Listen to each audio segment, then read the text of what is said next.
Welcome to Paranormal Palace Radio, where truth equals reality, and truth is often stranger than fiction.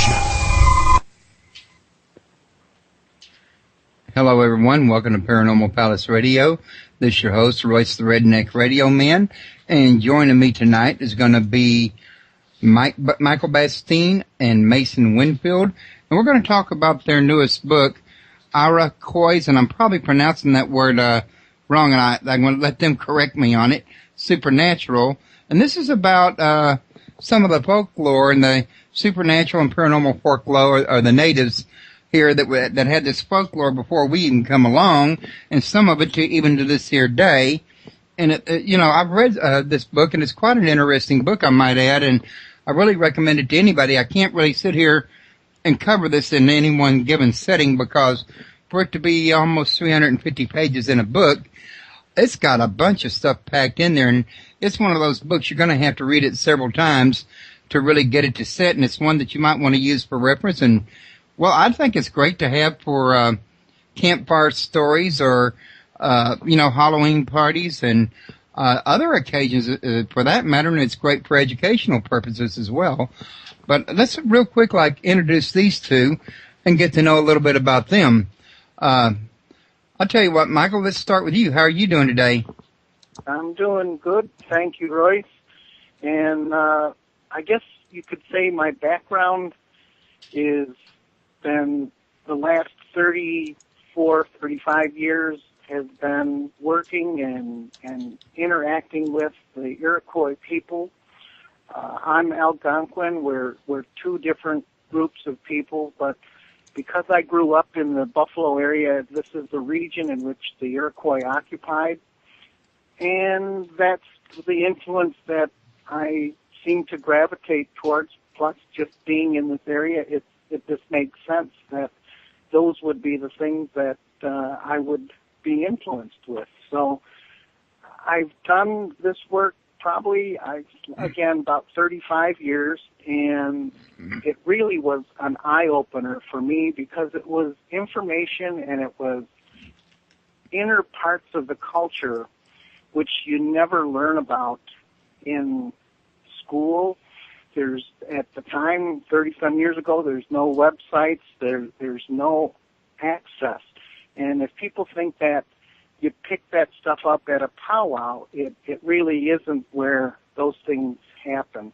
These were encounters which, unless you display some type of interest and you can show to them that you're a person who is sincere and you really want to learn how these things work and then how to apply them in this life, they took interest, and they allowed me to stay close enough. Mad Bear did, and Ted.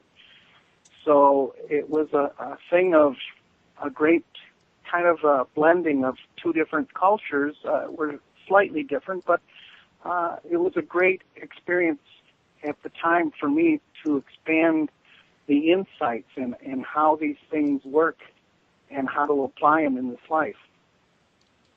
Well, I can imagine it was, and it really kind of dovetailed with the paranormal work you were already doing anyway, so I think that really kind of was a plus, don't you think?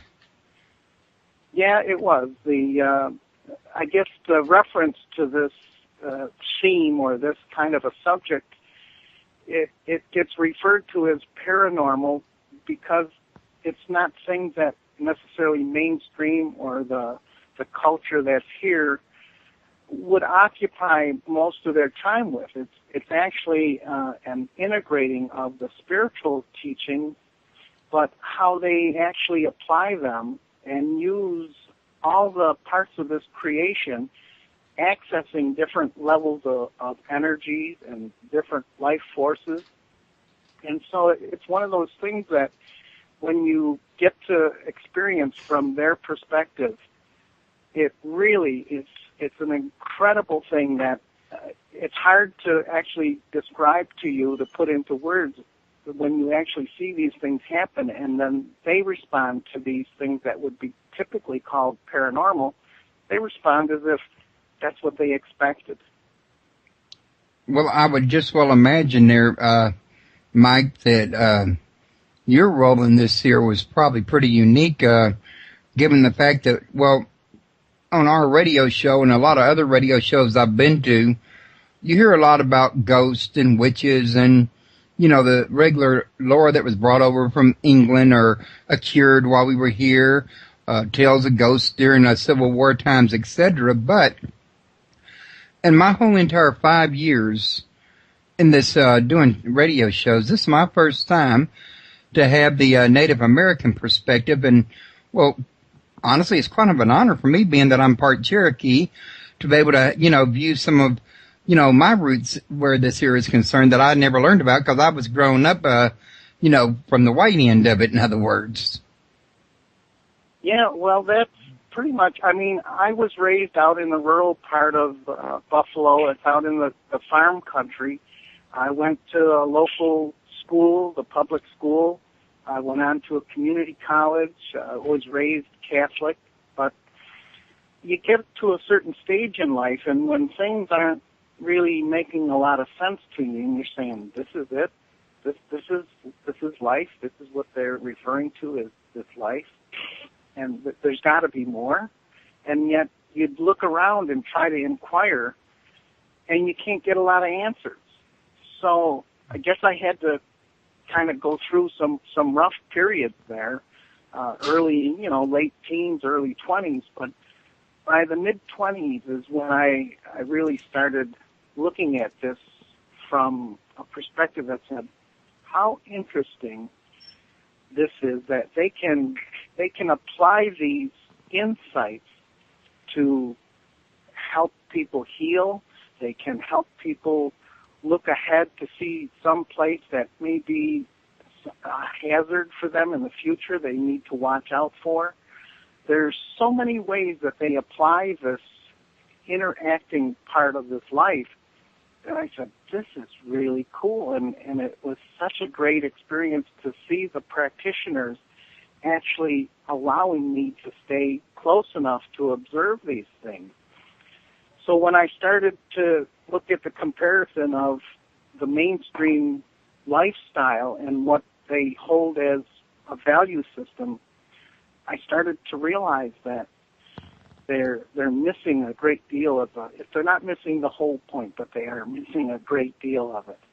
And unfortunately, they go through life being deprived of a lot of these experiences, which I think would really help everybody to learn how to help themselves and to help others.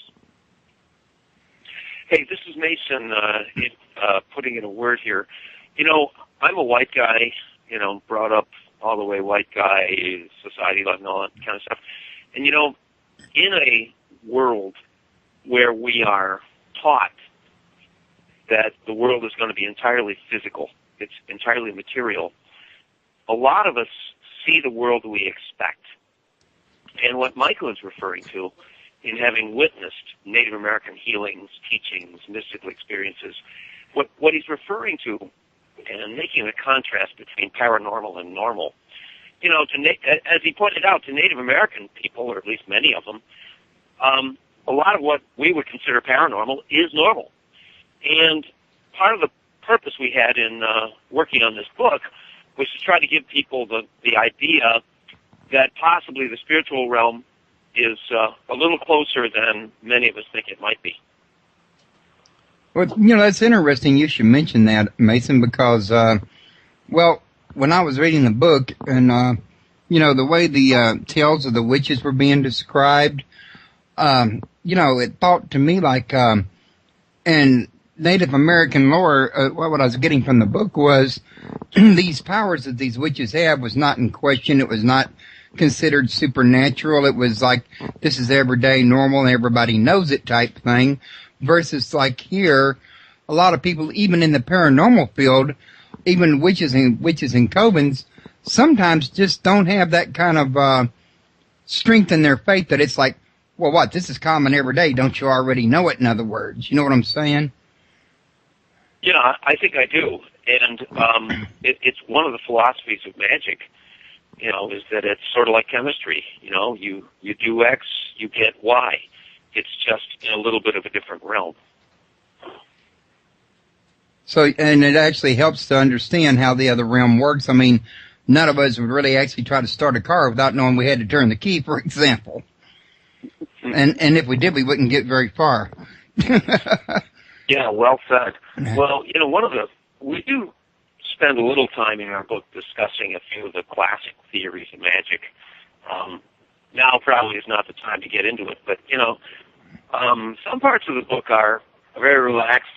They're storytelling, and we really wanted to catch the flavor, the character of the language, of the way an Iroquois storyteller might operate. And one of the most important things for me was catching the tone of the storytellers I've listened to, including Michael Bastine, but also his tutors, his teachers. We really wanted to stick to the language that the Native Americans are using.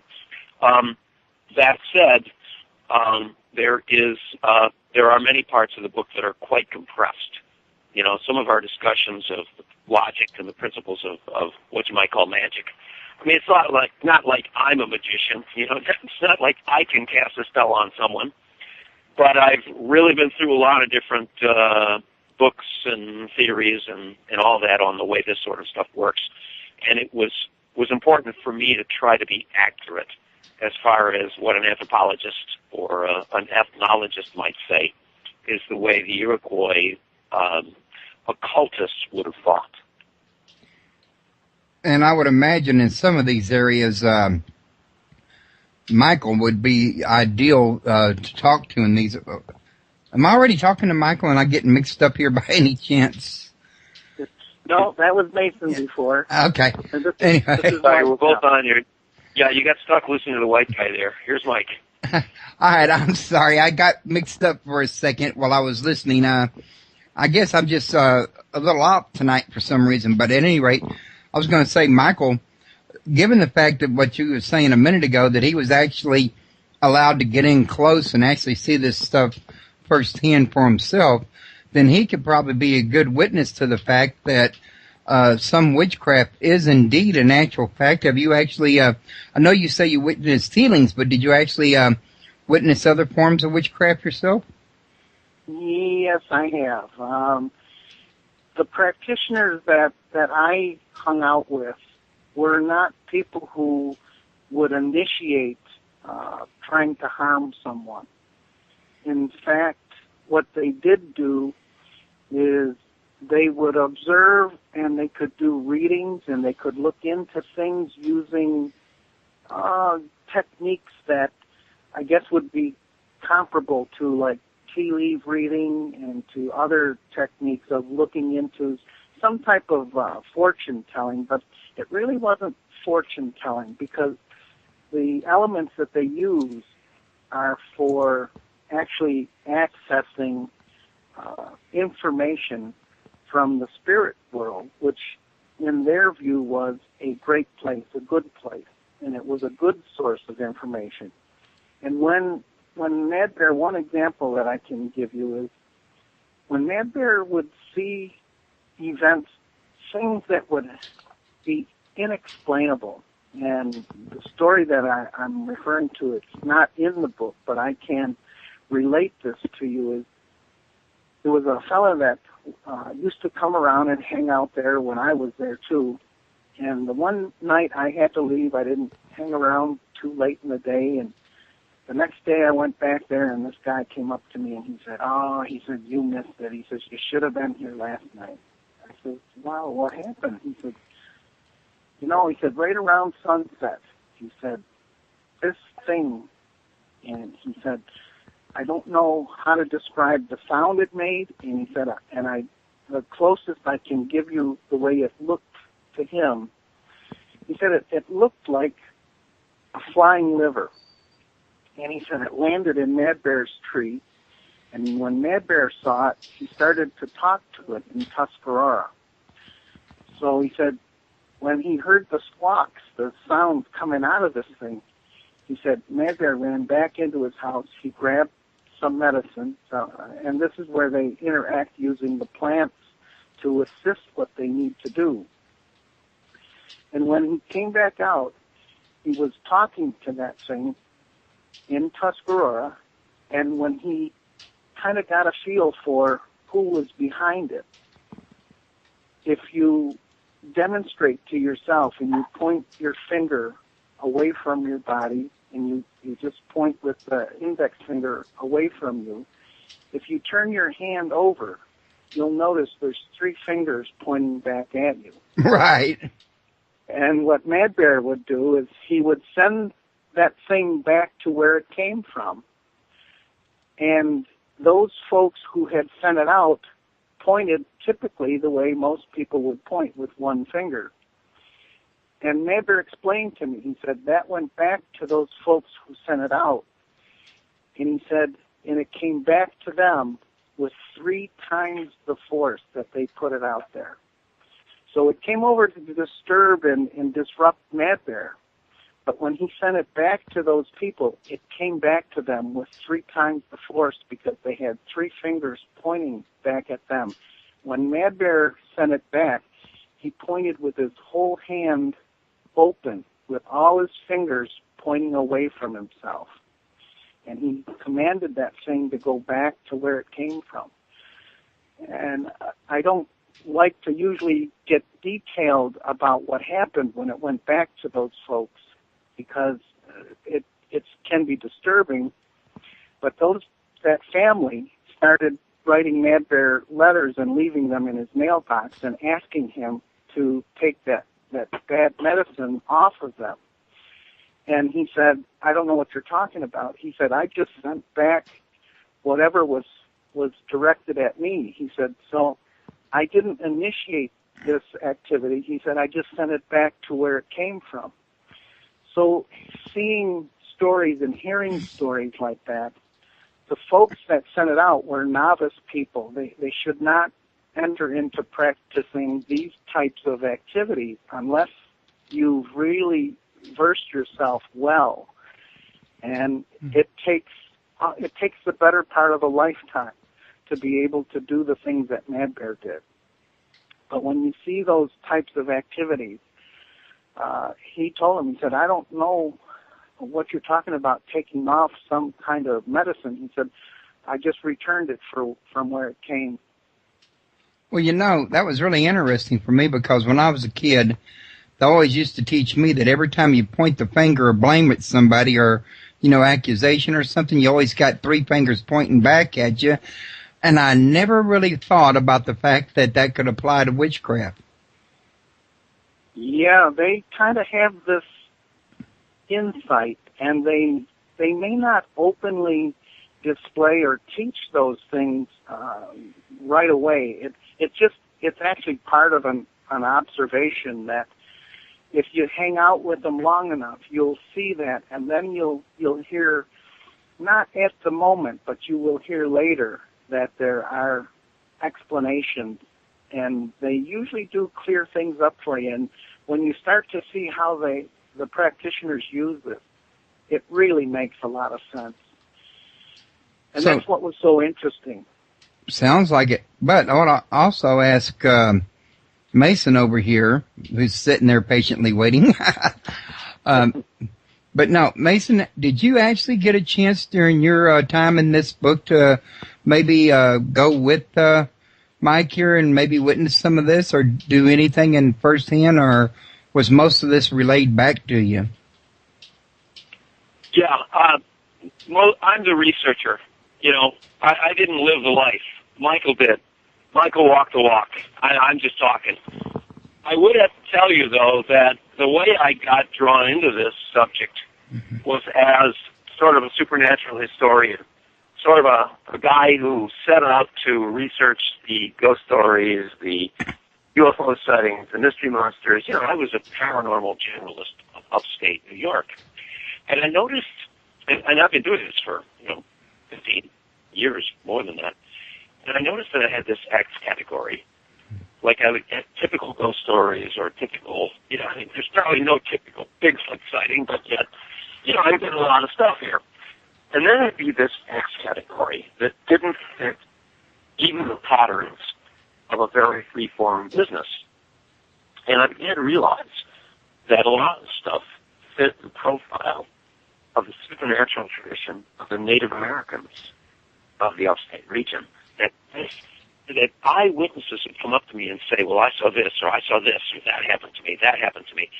And I would say, well, this makes no sense under any means of logic out there except for that of the Native Americans of upstate New York. This would make sense to their folklore, to their tradition, to their storytelling.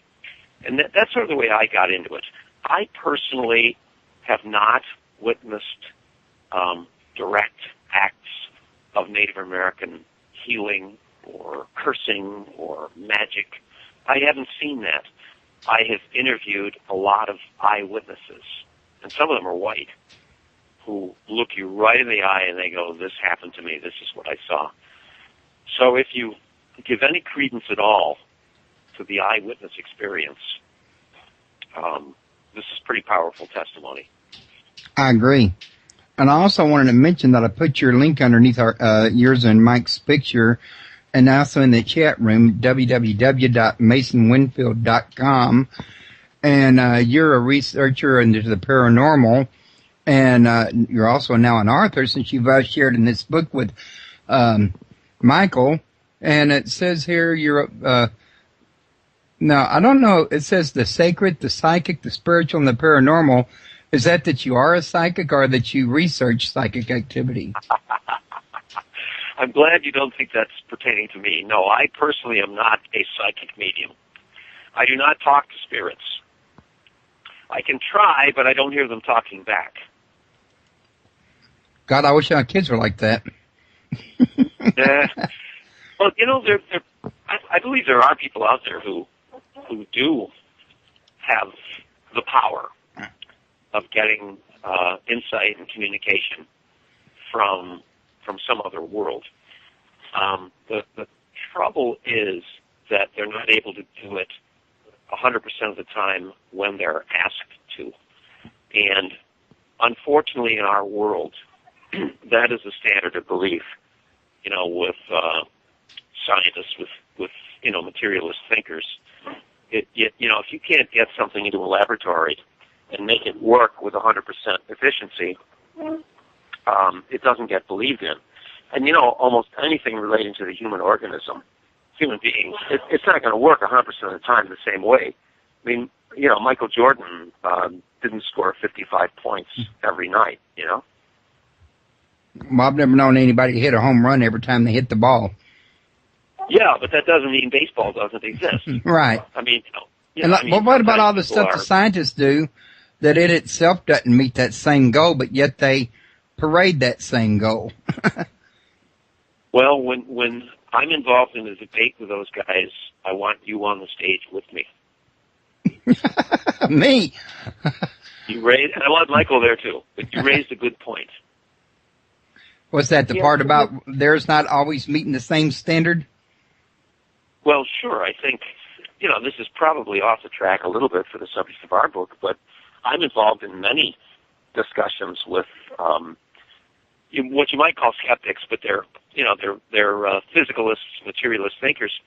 And you got to point out, look, if you've got to apply the same standards to the paranormal that you apply to your concept of normal.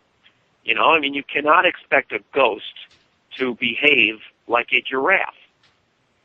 If a ghost is what it might remotely be thought to be, it's not going to act like a giraffe. So, just the fact that I can't take you to a zoo where we've got ghosts and demonstrate it every single time you ask me to doesn't mean that ghosts don't exist. Yeah, and I would point out to them that weather is no more predictable than paranormal is. And I'm sorry, I didn't mean to interrupt you. Pretty good. No, don't worry about it. Everyone else does. Mike, this guy's pretty good. Let's let him stick around a while. Yeah. No, but really, there's a saying here in Houston, Texas, where I'm at, that anybody that thinks they know the weather in Houston, Texas, is either a newcomer or a damn fool. They also say, if you don't like the weather, stick around, it'll change any minute. Well, yeah, the English say, if you don't like the weather, just wait 5 minutes. Yeah. But yeah, they can't expect everything to have that standard, in other words, though, seriously, if you think about it. But you're right, we are straying from the book, and I didn't mean to do that. But I mean, I think we all kind of did it by just came naturally there for a minute. Getting back onto the topic of the book, though, there was a lot of things that I read in that there book about witchcraft and spells, magic bags, I mean, almost anything you wanted to know. But one of the things I wanted to ask Michael here on this here while I still have him, because I mentioned it to you earlier on, I think, Mason, I was curious about the Iroquois legends on UFO and Bigfoot and, other forms of paranormal that I don't think were quite listed in the book. Okay, this is going to be for Michael to take over, but Royce, it's Iroquois. Iroquois. Okay. Yeah, the medicine people are going to come looking for you, and I don't want that happening, so it's Iroquois. Don't tattle on me. All right. No, I won't. Michael could, but I won't. But now it's Michael's turn. All right, go for it. Well, the Iroquois do have legends that do relate to these things that people are trying to explain, things like Bigfoot, and actually it integrates so much into the culture. It is a part of what is referred to in the book, the false faces. The false faces people would refer to those as masks. But the legend behind the most powerful false face that they have, it's called a hot dewey.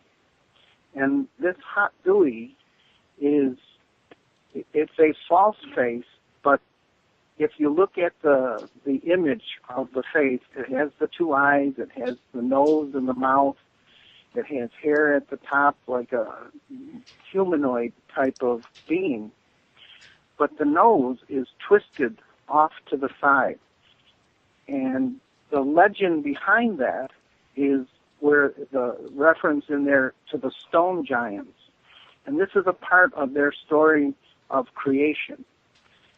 And it says that this was one time period in which these beings were doing activities and working with the life forces on the planet.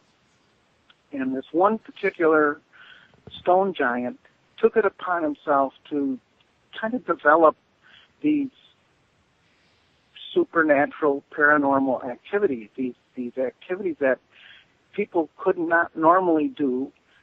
And as he developed these powers, he actually felt so confident and so powerful that he wanted to show the Creator what he was able to do, what he had developed. So he asked the Creator to come down to observe, and the Creator came down to observe, and he asked the Creator, he says, close your eyes, turn your back. He says, I want to demonstrate something for you. And as he conjured up these energies, he was chanting and singing, and he was working and playing the drum, and he was just getting these things activated. And the wind and the lightning picked up. It was so strong, it almost blew the stone giant over. It took him a good period of time, but he finally achieved this. And then he asked the Creator to take a look. And the Creator takes a look around, and all the trees, as far as you could see, were laying down. And he told the Creator, he says, wait, he says, that's not the better part. He says, you see that mountain over there? And the Creator told him, yeah. He says, close your eyes and turn your back again. So the Creator does that, and this stone giant conjures up again all these energies and elements and getting this stuff activated, and the ground starts to shake now, and the wind is blowing harder than the last time, and the lightning is all around. And finally things calm down, and he tells the Creator, he says, now take a look. And the Creator looks, and the mountain had moved. And the Creator said, that's very impressive. He says, but it's my turn. He said, you close your eyes. He says, and you turn your back. And the stone giant barely just got his eyes closed and turned his back. And the Creator told him, he said, okay, now you take a look. And there was no wind, there was no chanting, no activating of anything. And when the stone giant went to turn, he was so close, the mountain was right at the side of his head. He bumped into it, and it twisted his nose off to the side. And the Creator told him, he says, because you have misused these powers, he said, I'm going to remove all of the stone giants from the planet. And the stone giant thought for a moment before the Creator could act. And he said, wait, he goes, if you would allow us to stay, he said, I learned my lesson. He said, if you will allow us to stay on the planet, he said, I will make this vow that we will never interfere with any of the human activities or their lives. He said, but we will watch over the land and waters, and he says, and we will protect the sacred places. So the Creator told him, you made your deal. He said, that's what you have to live to. And they say these days it's a remnant of the stone giant, but it's what they call Bigfoot.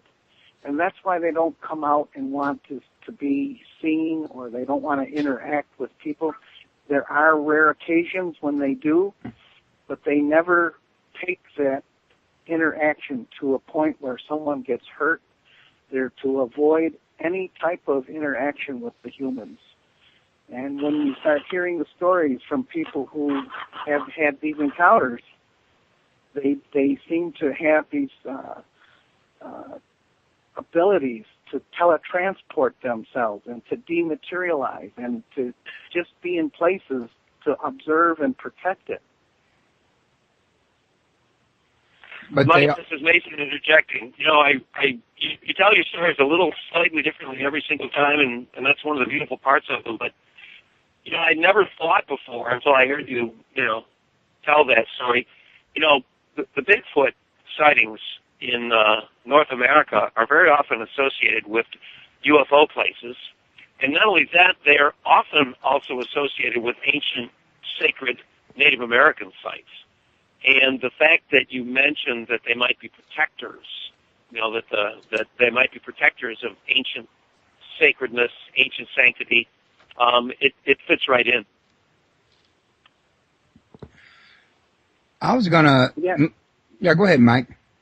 Yeah, that's part of what it seems to be the pattern. That when there are hunters or woodsmen, anyone that's out in the mountains, when they seem to have one of these encounters, these beings are not aggressive. But they can behave or display sounds that would certainly make most humans want to avoid having an encounter with them. And I think it's more like the hiss of a snake. It doesn't mean you're going to get bit, but it does mean caution. It means, listen, you're coming into an area that is to remain undisturbed, or if you're just passing through, it's okay, but don't hang out here because it's a place.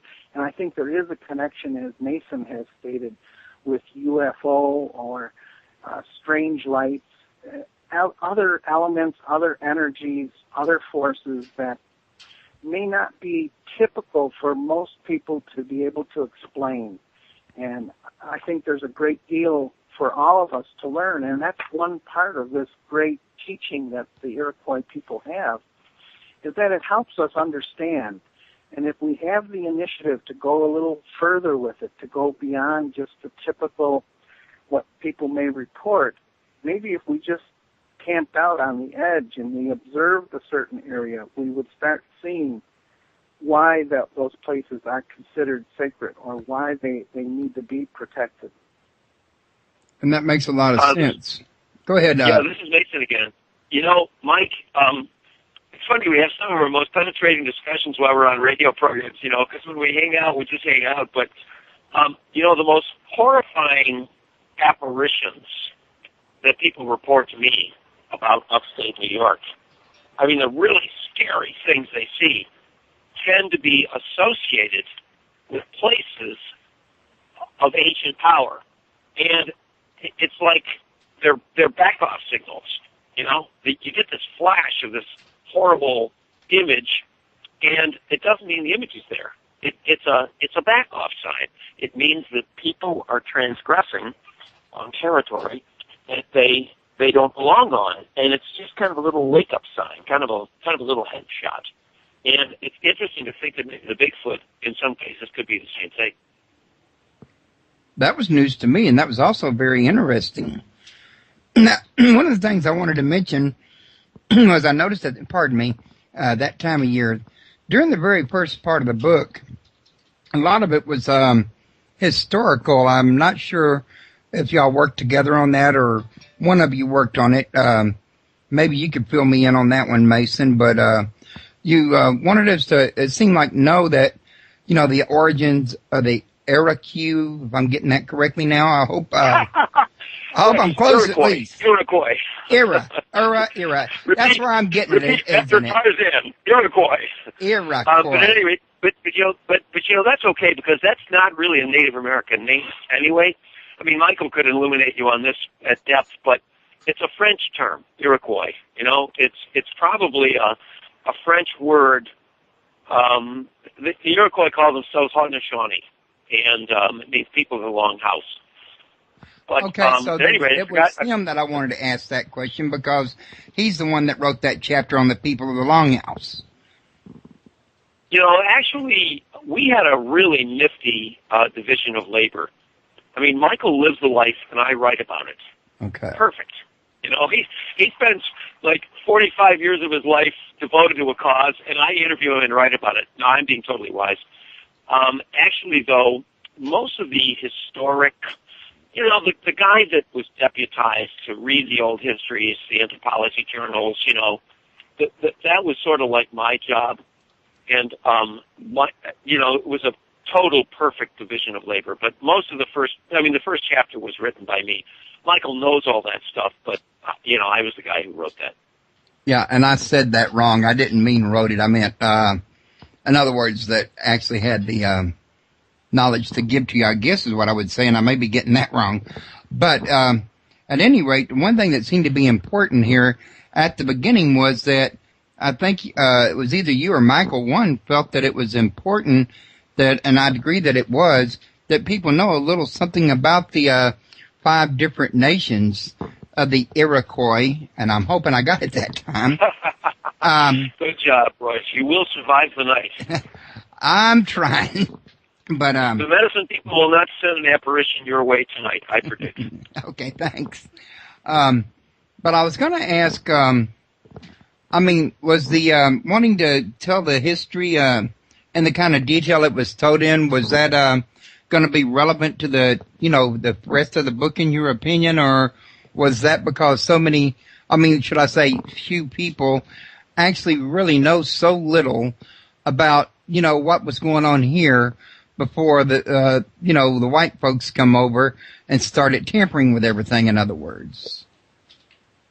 Well, Mike, I can give you a little insight to how that developed for the Iroquois. They were, let's just say, before they became the Confederacy, or they became the 5 nations, and now currently they're called 6 nations, but Tuscaroras joined in with them in the early 1700s.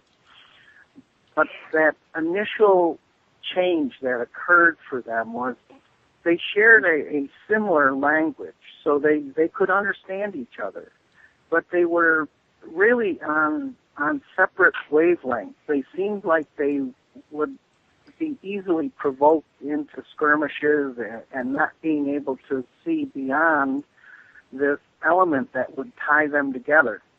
And what happened is there was a man who traveled across the Great Lakes, and he landed on the shores across Lake Ontario. And he came into this territory of northern New York State, and he started to just travel around, and he was just kind of observing and relating to these people about certain aspects of life that they could begin to develop, and it would make them recognized around the world, but not for making great statues or great monuments or any other kind of structures, but it was a development of what's available to the human. And if the human wanted to do this, it's available to them. And it's a blending of spiritual teaching. And when he finished traveling around and he brought those 5 nations together, they referred to this man as the peacemaker, because as he got them all to understand and saw that there was fighting before he got there, he asked them to all bring their weapons to central New York, which they call it Syracuse, New York now, but they call it Onondaga. And the Onondaga people were what they call the council fire keepers. And as they listened to him, they all brought their weapons to this point, and they dug a huge pit in front of this pine tree, this white pine. And he asked them if they would all throw their weapons into this pit, and they buried it.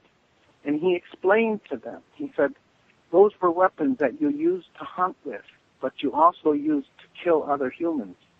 He said, I'm going to ask you to go back to your villages, and he says, and make new weapons that you only use to hunt. You will no longer take human life with those weapons. And they listened to him. And they actually followed his instructions. And that's what was based on bringing this together. When you hear the words repeated, modern kind of history or the structure, the formation of this government, it didn't exist anywhere on the planet. A government for the people, by the people. And this is what they had developed, and that's the legacy. This is what makes the Iroquois stand out from any of the other native groups on North America, is that 5 separate tribes came together, developed nations, formatted this basis of a government, and it made so much sense. When I hear the history repeated from when Mad Bear would tell the history from the perspective of the Iroquois, it didn't match up to anything I learned in the schools. And yet it depicted all of the events that are being taught in school, but it was taught the way Mad Bear portrayed it. It made sense because it was a progression. You saw how these things came to be and then how it was used. And again, this is another part of the history, which if we had to go into all of it, the book would be 1,000 pages or more. Oh, I can imagine just what I've seen so far. So, in Washington, D.C., when you look at the Capitol building, there's a statue up on the top of that white dome. Nobody seems to know who that is, except the Iroquois.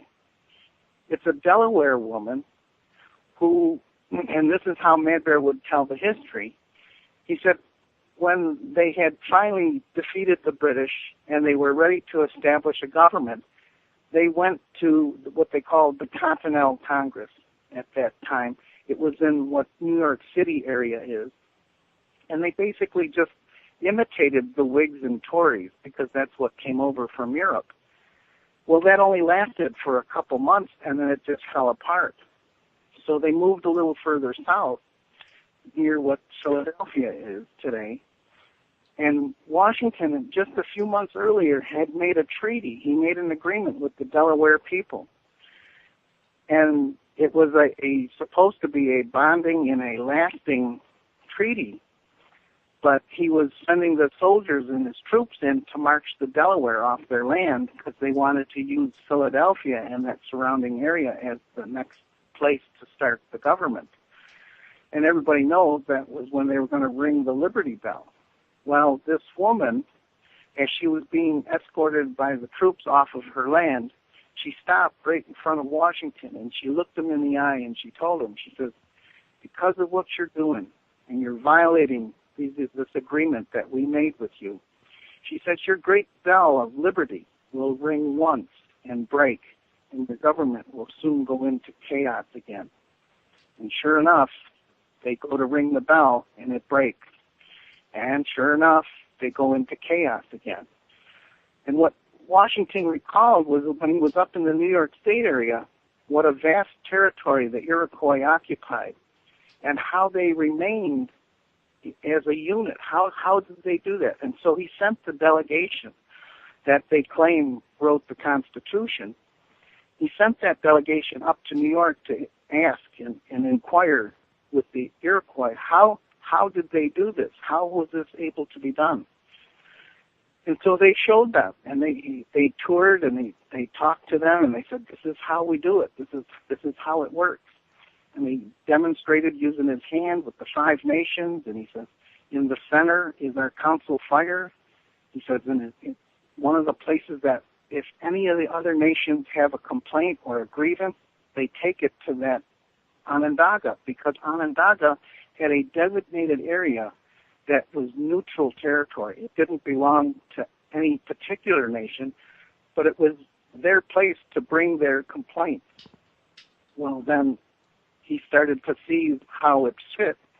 They patterned the 13 colonies after the way the Iroquois. He says you need to place your capital or your central location geographically in the middle of your nation or of what you are going to set up for a government.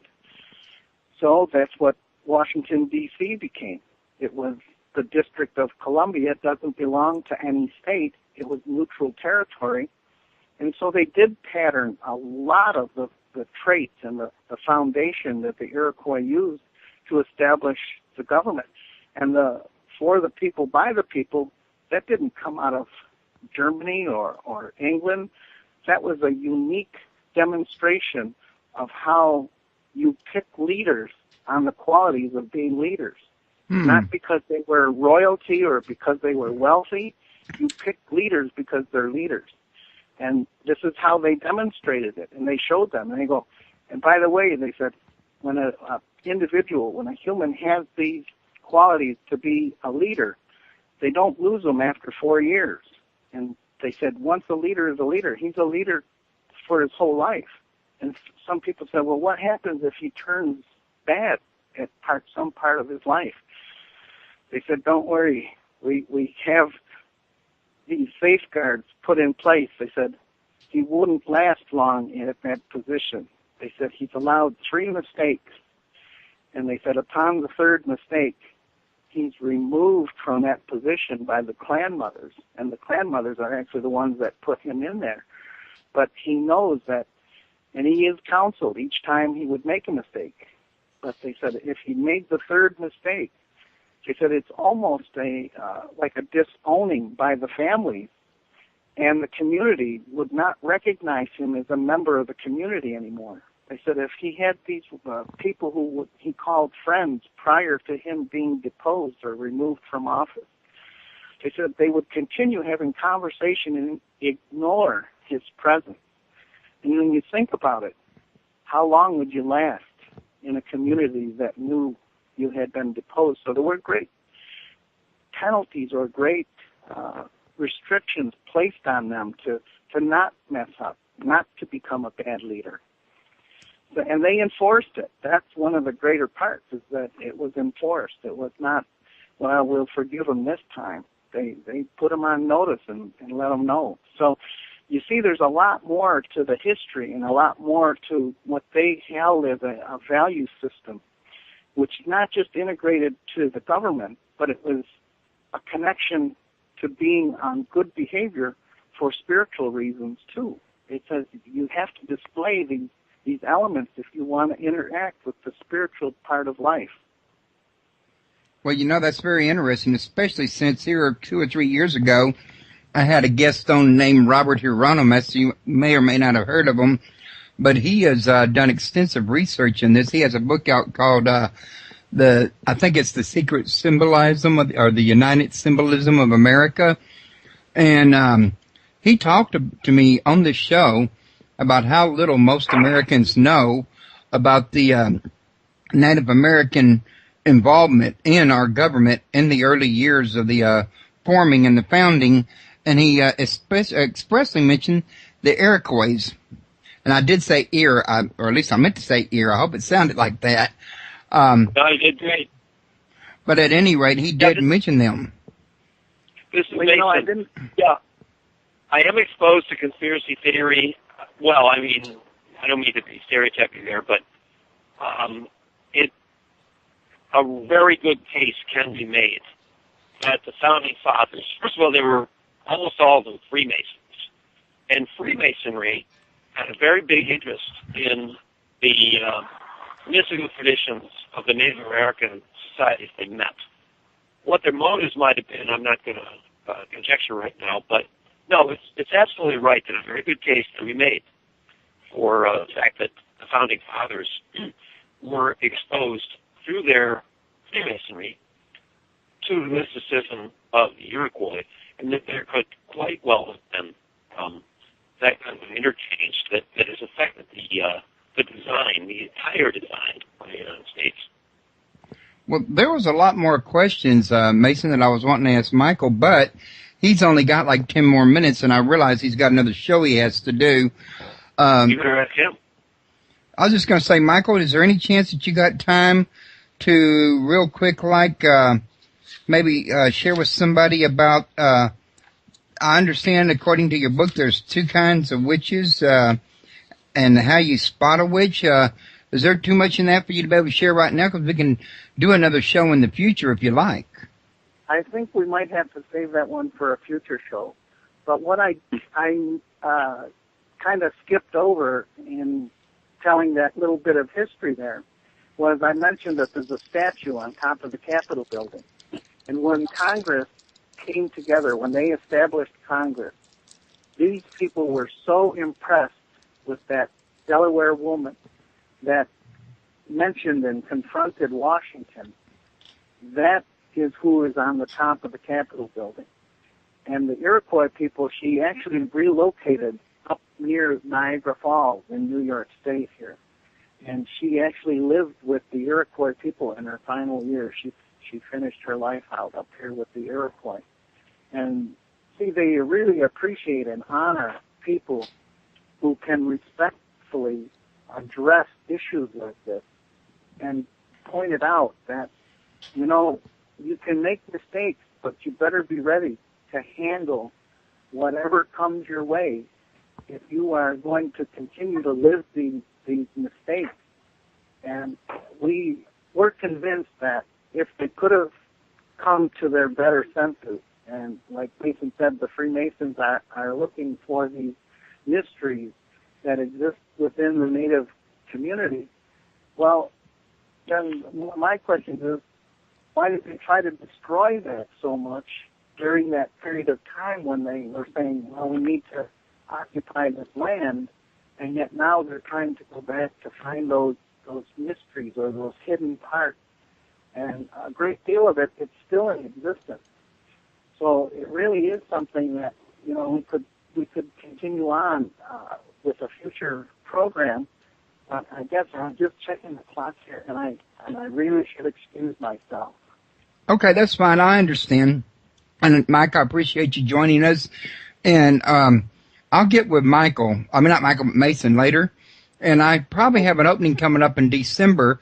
I'll send it to him if that's okay with you. That would be great. We'll okay. Yeah, that'd be really fun. That'd be much more relaxed month for me. Right, and maybe we can get a daytime show. It's easier to, you know, devote more time to a daytime show. Sure thing.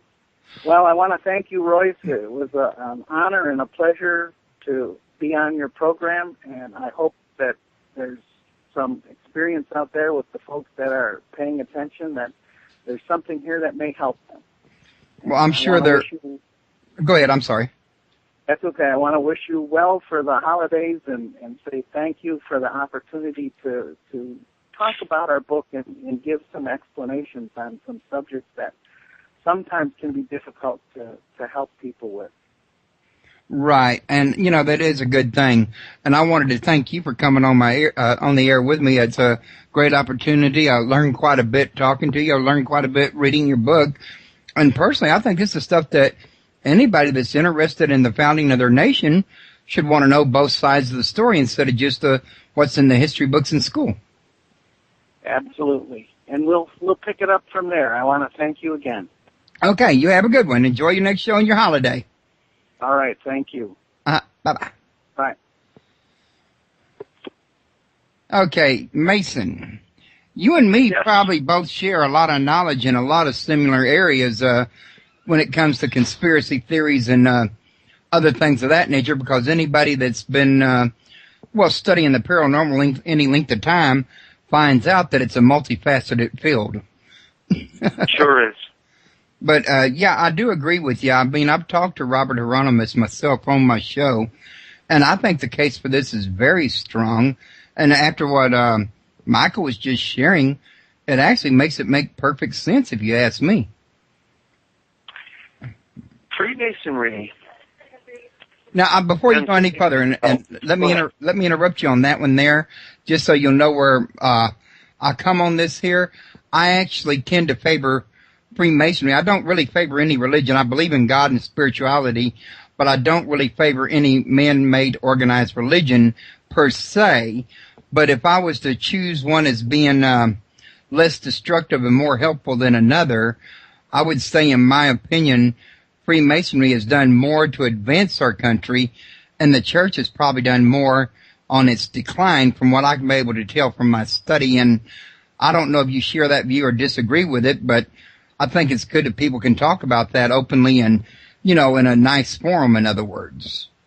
Oh, yeah, no, that's exactly the way I feel. I don't completely agree with you, but I don't have any problem at all with you having your opinions and with us being able to discuss them. Freemasonry has a different definition of itself than many people do. I mean, many people think of Freemasonry as closed society, and, outwardly it is. But when you get into what the Freemasons write about themselves, they think Masonry or Freemasonry is just a name for a type of spirituality that exists all over the world. I mean, Arthur Parker, the great Seneca scholar, wrote a book called I think he called it Iroquois Freemasonry. I mean, really, when the Freemasons came to the United States, they were looking for other groups here that practiced something analogous to what they believed. And they found it. A lot of, societies around the world have had, beliefs in a monotheistic creator God. They've had beliefs that you should live a proper life, that you should be kind to your fellow beings, to those weaker than you, that you should be looking out for the underprivileged. I mean, a lot of world societies have had groups that have had that theory. The question in many people's minds concerning Freemasonry is that exactly what they're about? And I don't have a dog in that fight, I don't feel like I'm in any position of authority. My dad was a Freemason. My grandfather was a Freemason. They were both pretty high up. They never talked about what Freemasonry did. It's impossible for me to believe that either of those guys would have been involved with something that was evil, right. Something whose plan was to take over the world. But the problem with Freemasonry is it's a hierarchy. So, in other words, level 31 doesn't know everything that level 32 knows. Right. Yeah, I can see we're touching a nerve there. So the point is, it allows people who both want to support and who want to attack Freemasonry, it gives them both free rein. My opinion, the Freemasons are not bad guys. I don't think this is an outfit that you need to look out for. Well, there might be other... Go ahead. I'm sorry, I didn't mean to interrupt you. Sometimes you're not in the same room. I'm interruptible. Right ahead.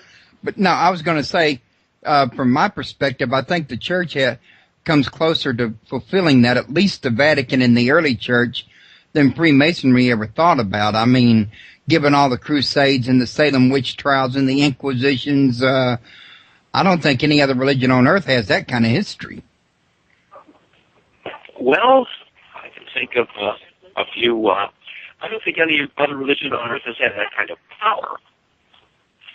I would mention a few difficulties in history that I can think of that make the Inquisition look a little bit like a walk in the park. I mean, if you're going to talk about, for instance, the Aztec cult of the detached heart, maybe the Moche called it the Decapitator. I mean, it could very well be argued that the Inquisition was an aberration, that it was not something societal to, Spain, or, in other words, it's not something that it looks like something that was a reaction to political causes of the day, especially the Church, the Church of Rome attempting to individuate itself. And these manifestations are not joyful, they're not pretty. But I don't think it's something, for instance, you'd say was identified with Spanish identity. It was a short period in Spain's, for instance, history. Similarly with the witch trials, which did erupt for short periods in Europe, and they were not pleasant phenomena. As a matter of fact, they were outrages, but yet they were eruptions. Whereas, that's interesting.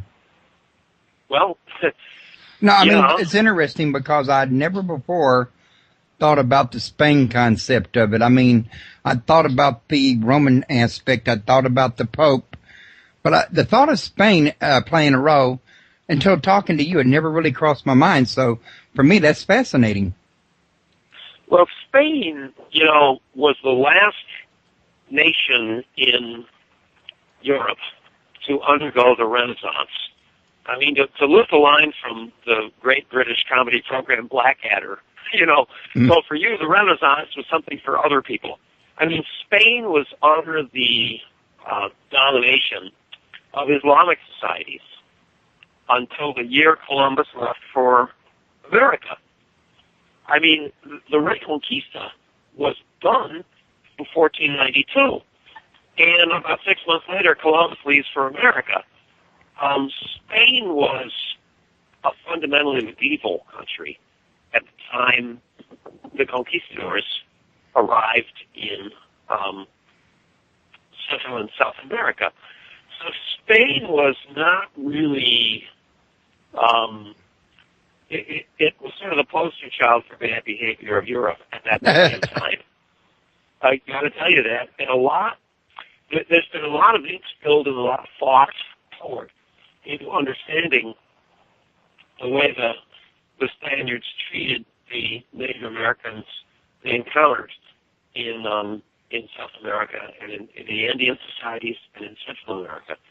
I'm not going to jump into that, but I am going to say that a lot of the things people say about history are not as simple as they like to make them out to be. So history's not a very black and white issue from your perspective. In other words, you can't just sit there and say, for example, that we can lay a lot of the evils of the world at the Vatican or the doorstep because, say, maybe there was more parties involved than just them, for example. Well, I mean, can you imagine, the Maya cult of ritual torture? I mean, can you imagine that taking over the world? I mean, come on. There are, in my opinion, a lot of the issues involving Christianity are due to its power. I don't see it as an evil religion. I think people are going to find a logic for everything that they want to do, and they're going to do this a long way back. I mean, for instance, during the Peloponnesian Wars of Greece, you've got basically an ally of Sparta deciding to try to overwhelm this tiny island that might have like 2,000 warriors to protect it. And Sparta, the Spartan emissary comes to them and goes, "Look, guys, we're going to take over your island. This is why we think it's logical." And the defenders of the island, they're going to debate with this guy and go, "Well, look, this is why we think we need to fight for ourselves." In other words, you might look at this as a point in time when it could be stereotyped as a bunch of cavemen hitting each other over the head with clubs. But the fact is that people throughout time that I know of, through looking at documents, they've always tried to find a logic, a rationale to explain what they're doing. And maybe what they're going to do is exactly what they want to do anyway, but they're always going to look for a rationale. That's true. And instead of blaming Christianity for something that happened in history, why don't you blame the people who decided to do that? And they just, they were looking around for any ideology they could come up with that rationalized what they wanted to do.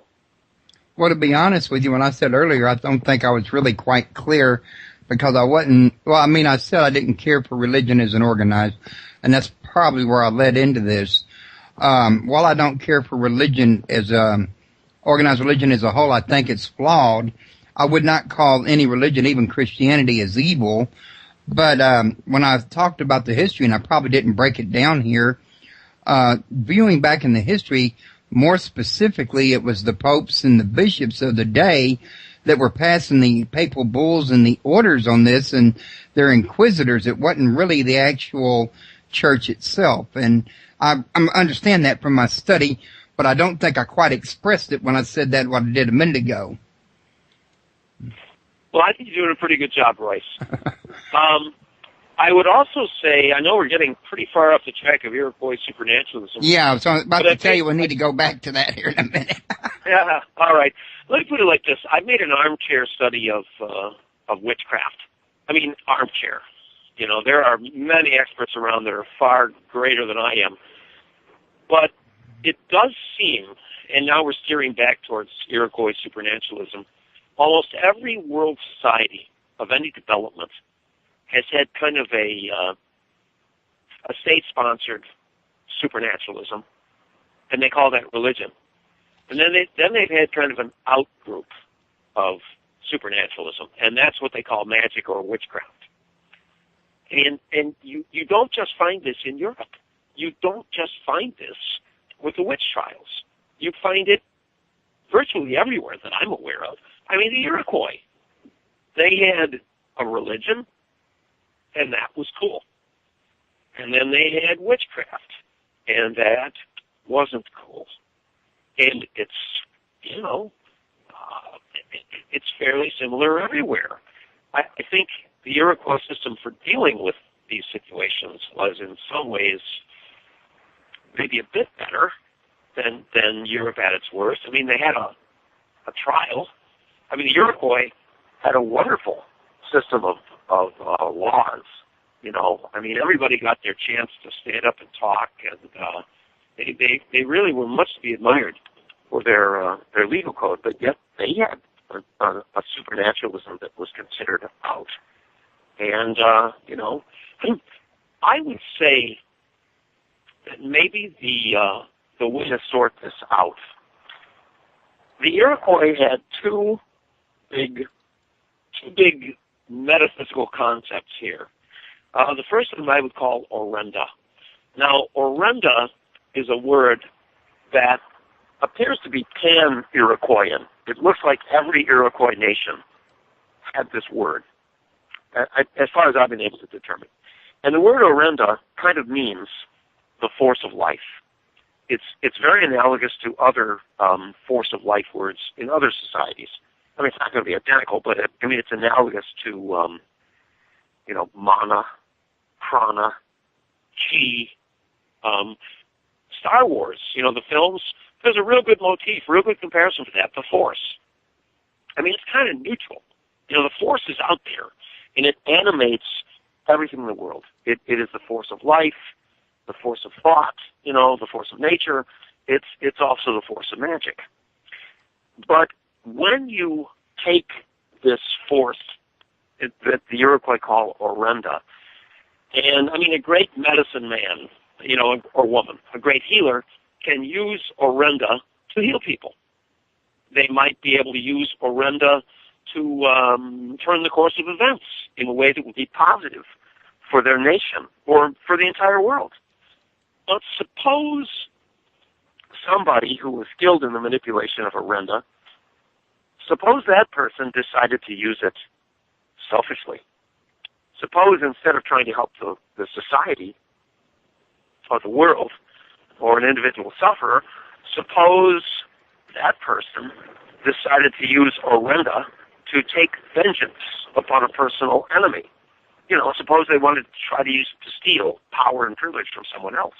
Well, in that case, the Orenda would probably have a different term, because you've got to twist it from its natural course to do that. At that point, you would call it Akan, which, or at least, forgive my pronunciation, but it's probably something like that. And this was the force of malicious witchcraft, Akan. And it seems like both Orenda and Akan could be projected into inanimate objects. So in other words, if you find a beautiful jewel, you find this lovely crystal, and you put your hand on it, and it feels wonderful, and you've got this wonderful healing crystal. Well, that, you would probably say, has got a lot of Orenda in it. But suppose an occultist has spent a lot of time focusing negative Orenda, turning the force, and projecting that into an object like a witch bag or whatever. Well, this thing has got Akan in it, and this force can act very negatively. If this object is like buried under your house, or it just happens to be out in your field or in a cemetery or whatever, and people come in contact with that, they're going to start to suffer. And forgive my lengthy diatribe, but it appears to be that medicine people and healers are working with Orenda. People who curse, people who practice witchcraft, they are working with Akan. Well, I find it very interesting that you should mention that, because that was one of the really, really, really, at least, at any rate, sections in the book where you described that at. I found that very fascinating, because one of the first things I thought about was the fact that, you might describe it like water. You can freeze water to make ice, you can boil it to make steam, or you can leave it in its natural form, but it's still the same water. It's neutral until you do something to it, which is what you're describing with this energy, in other words. The same principle exists. You are a very perceptive reader, Royce. You're a very good reader. That's sort of the way I look at it. And as a guy who basically came at this from a perspective of researching ghost stories, it's all energy. Right, that's what I was getting at. Like, it's all, witchcraft is all energy and the manipulation of energy, in other words. Yeah, and it's not the energy that's bad, and it may not be anything that's bad. It's the way it hits you that day. I mean, we've got I'm the founder of a ghost walk company. We do ghost walks at little towns, and we charge people to come, and we put them in their pockets, and we walk away chuckling. But one of the sites on our ghost walk in Lewiston, New York, which is near the coast of Niagara Falls, it's a B&B, and it's got a certain room. And a few people will walk into this room, and they'll go, oh, it's wonderful. Oh, I got to stay here. And then other people will walk in and go, oh, I've got to leave this building. Oh my God, I've got to get out of here.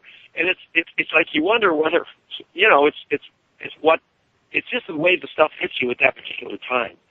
It's not that it's good. I always say that psychic energy is just energy. It's just like fire. You can use it to light your fireplace and cook your meal, and you can also accidentally burn your house down. Is the fire being good or is it being bad? It's just the way it works. And I think that about psychic energy, too. I think the same could probably be said for ghostly energy as well. It's just a matter probably of how the deceased people are actually manipulating it from their end. You are looking at this much more in the way of a spiritualist than I tend to. I think a little more like a parapsychologist when it comes to ghost stories and ghostly energy. I am not a parapsychologist, but I am exposed to the logic of parapsychology. Okay. Yep. And until something that I freely believe is a spirit walks up, looks at me, shakes my hand, introduces itself, tells me what it's doing, I will not tell someone else what that spirit has on its mind. got to be honest with you, that is the way I try to look at it. And I may have my personal beliefs, which are, you know, a little more metaphysical than what I'm telling you. But in other words, if I can't prove something to you, I'm not going to tell you it's the truth. And I think that's the best way. Well, I try to.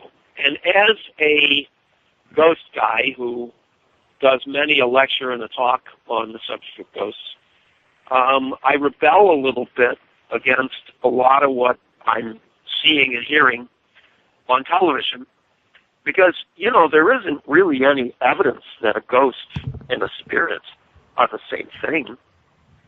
I mean, a ghost is a vision. Ghosts are apparitions. They're, you know, they're just things you see. And a spirit, well, I think I've got one in me, and I think you've got one in you. What's mine look like? I mean, hopefully it looks like I did when I was 25, you know, and I was ripped and I was lifting weights, and you know, I mean, I'd like it to look like that when it gets out of me and I no longer need it. You know, well, that was 25 years ago for me. Yeah, but you know, the long and short of it is, when it comes, you know, what I need to add is that the Iroquois do not seem to believe that a ghost is a spirit. That's interesting. What do they believe? Well, yeah, it is. I mean, you're going to have trouble getting an Iroquois medicine person to sit down with you and confide in you about matters of depth spirituality. But when you sort through their storytelling, you know, their stories, their renditions, the things eyewitnesses tell you, you really come to the conclusion that a ghost might not be the intelligent part of a human being who's out of body, if you know what I mean by that. I mean, it's like when you look at most of the eyewitness ghost stories that Iroquois people tell you, the ghost is not acting intelligently. It's like it's a leftover of the living human being. And the spirit, you know, the intelligent part of that human being is somewhere else. It's no longer on Earth. It's up with the Great Spirit, you know, up with the Creator.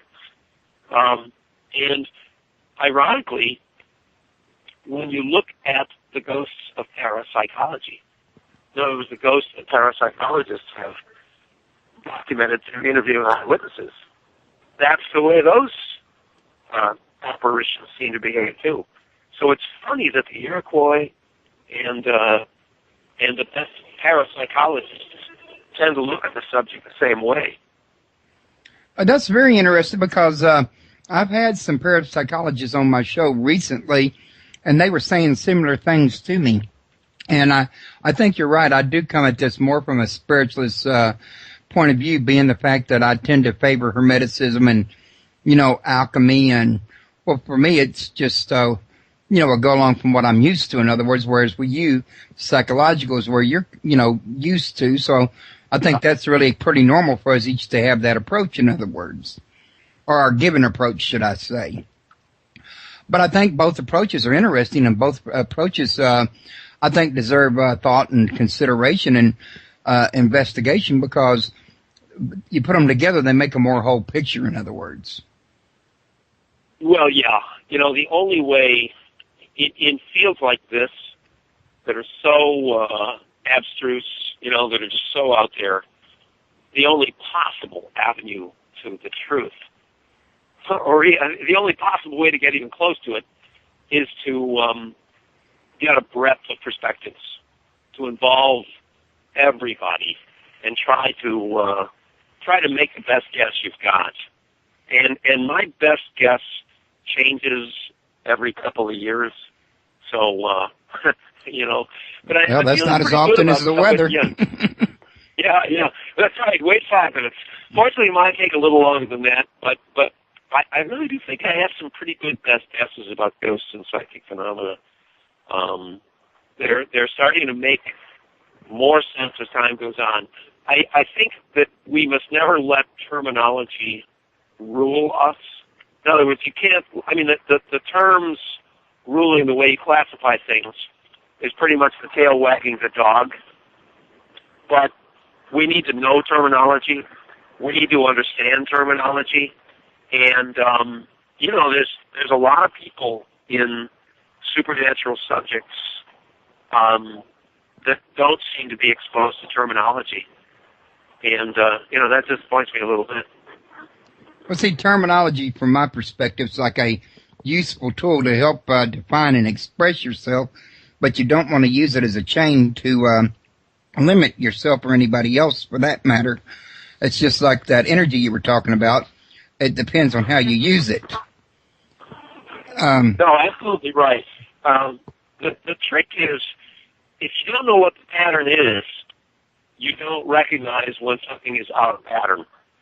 And that's what I find the most helpful, is get exposed to the logic of these subjects, get exposed to the logic of parapsychology, and then when you get a case that's off the chart, you recognize it.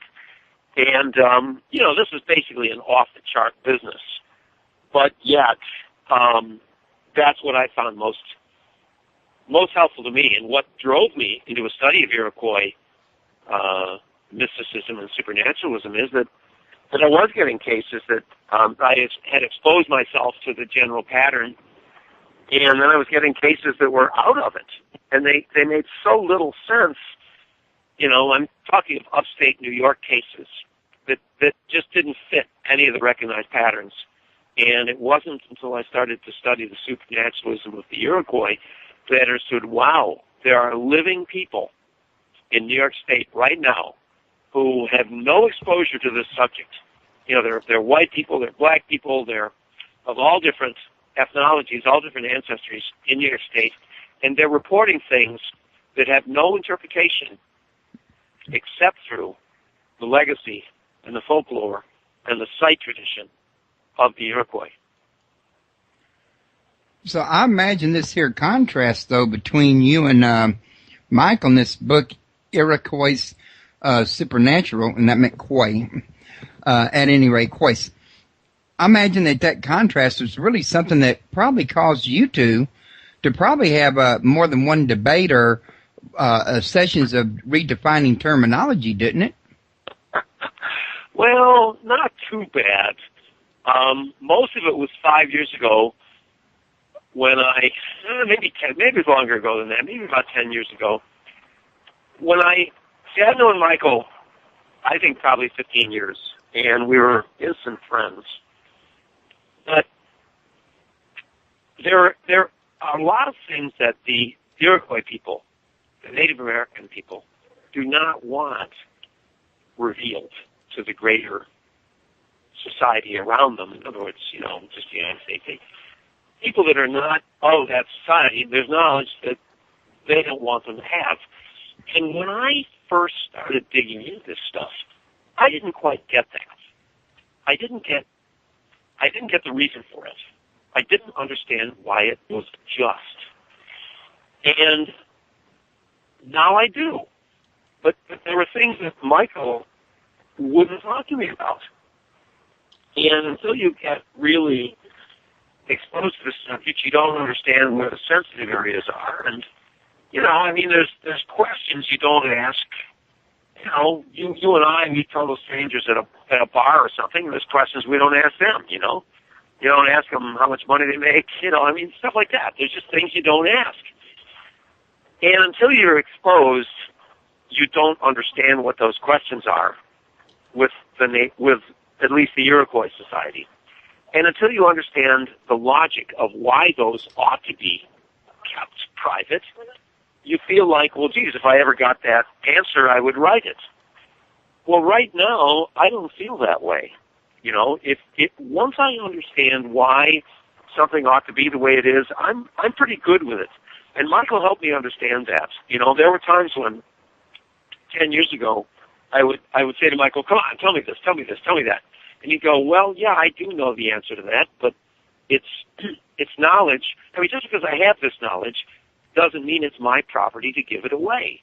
And if I give away this knowledge, it's going to hurt other people. And I'm not going to do that. And at first, I thought, oh, this is, I don't know, whatever. Okay, whatever. But as time has gone on and I've gotten to know a lot more Native Americans, I understand that. And I actually look back on the experience and say, boy, he was really nice to me because I was asking, difficult questions. And he didn't get mad at me. He just kind of said, well, we're not going to go there and you'll understand why someday. And so I look at the secrets, the private stuff, the secret stuff. I look at that like, well, there's a couple of ways I look at it. I do not believe that Iroquois people have an in crowd, and you've got to be hip or you don't get this. I don't think it's that at all. I've never encountered people that I thought were less celebrity conscious than the Iroquois people I meet. I mean, the ones I know are the most authentic people I have ever met. What I do think is, if you had, the ancient mysticism of the Iroquois, sometimes I liken it in my mind to a river. It's this big, powerful, beautiful river.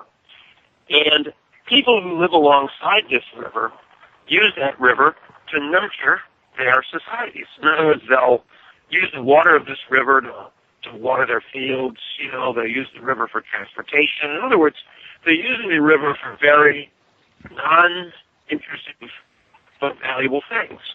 Now, suppose that there's other people who want to divert this water. They want to divert the water of this river. And they want to divert it to do things that are not really all that vital. They want to divert it to fill swimming pools or, water their lawns or something like that. Well, if you let them do that, you are diminishing the effectiveness of that river. You're diminishing what it's supposed to be used for. And I think that is probably the reason that the Iroquois people can be so guarded about their supernaturalism. And I have one more analogy on my mind. If you believe that this stuff is powerful, it can also be dangerous. That's and true. It's like the formula. Yeah, it's like the formula for a nuclear weapon. One of my dear friends is a martial arts expert, and he's been in the business for a long time. And it's one of the old jokes in the martial arts community that they'll have a guy walking off the street, try to claim that he's a ninja, and he wants to be taught. It's like the five-finger death punch or whatever they call it. In other words, the most dangerous thing he could possibly learn that takes the most training imaginable, that's what he wants to be taught on the first day. And it's like you don't want to trust people with this kind of power if you don't know that they've got the responsibility to handle it. It's like the formula for a nuclear weapon. You don't want that floating around. So I think that's probably why so many of the Iroquois people who are exposed to this subject in depth would be guarded about it. It just doesn't do any good at all to let this stuff out before people are ready. Maybe the book that Michael and I have just done could be sort of an introduction to that. Actually, I think it can. I was looking at the area about supernatural war, and I think that particular section of the book kind of dovetails with what you're talking about now, don't you? Well, hopefully all the chapters make a little coherence. But, that particular chapter, the categories are not always easy to establish in supernatural areas, And that particular chapter, we were trying to sort out the actions of, how shall I put it, negative energy, that is cursing. How do we sort that out from the action of an individual witch who gets mad at you? So earlier chapters were about cases where one witch gets mad at you, and that person has invoked the power of magic, and, they're going to go after you until you're pushing up daisies or until you figure out some way out of it. But there does appear to be another type of supernaturally caused blight, and that was what the chapter Supernatural War was devoted to. It's cases where the energy of of a landscape, or maybe even an entire nation, will get mobilized and bedevil individuals. And the cases I came up with, where that happened, at least the ones I can talk about, are the ones that ended up in that chapter. I'm not sure it's the same thing. I think some of these curses that I wrote about in that chapter, Supernatural War, I think some of those are almost involuntary. It's like it's like there's this radioactive dump here, and 20,000 years from now, that's still going to be powerful. And if there are people still walking around on the surface of the Earth 20,000 years from now, and they come across this thing, they're going to start to suffer. And I think of it in a metaphysical way about places in the landscape of upstate New York. That there are places that if you transgress, if you walk right through, you're probably going to be fine. But if you live on it, or you start digging there, you're probably going to get a little juju. And it's important for you to understand what its source might be. So kind of like they're leery of strange people moving onto the land as well as getting too close to them, or maybe moving too close to their area? Yeah, maybe. I mean, when the whites came to upstate New York, they weren't in any real good position, how do I put it, psychologically or emotionally, or, they just didn't have a lot of respect for the Native American power places. Now, their ancestors, 1,500 years beforehand, probably would have. But by the time the whites came to North America, they had already been barraged by both the Roman Empire and by Christianity. And I don't mean to, demean either one of them, but they were new ways of looking at the world that were imposed upon the Celtic and Germanic populations of North Europe. And those populations, as far as we can tell, would have been much more similar to the Native Americans. They would have revered landscape, just in a shorthand. They would have been much more connected to the Native Americans than the Europeans who encountered them. Therefore, once the Native Americans were basically driven off their land, there were places in the landscape that Native Americans would have liked to live, and there were places that no one would have dared to live. And the whites wouldn't have had a clue. So you could have your Rite Aid pharmacy, to which you go every day to work, in a strip mall, and that strip mall could be built on top of one of these powerful places. And you might not have a clue. Even if you read my book, you might not have a clue. Our book, Michael's in my book, because a lot of these traditions are totally lost. I don't think anyone could have worked harder than I did to try to identify these powerful places. And it's a sign that a lot of them just aren't obtainable. We really don't know anymore the local site tradition of some of these places. Only the most prominent, only the ones that have been preserved in the histories and in the oral folklore are in our book. Well, there's a lot of those. Just for the most powerful, I'd hate to think what kind of book you'd take to, mention the ones that were, less so, in other words, because, there's a lot of short stories in here, for example. One of the things that I didn't get a chance to talk about now was when I had it on my tongue just a minute ago, was one of the things you mentioned. Well, you were just now talking about power spaces and them not being, recognized, but I was going to mention for the sake of the listeners that the book also talks about other things as well, as healers and witches and power places, but it also talks about talking animals, I think it said here. Yeah. Now that's a very that's a very interesting subject in a way. You know, I've always been fascinated by the margin between what's totally folklore and what might be fact. I mean, when you interview an eyewitness who says, I saw this, that doesn't make it fact, but it's testimony. And never forget that we're living in a society that values testimony. I mean, one eyewitness outside of certain Brentwood, California condominium could have sent the real murderer of my wife and uncle, or whatever. In other words, our society really values eyewitness testimony.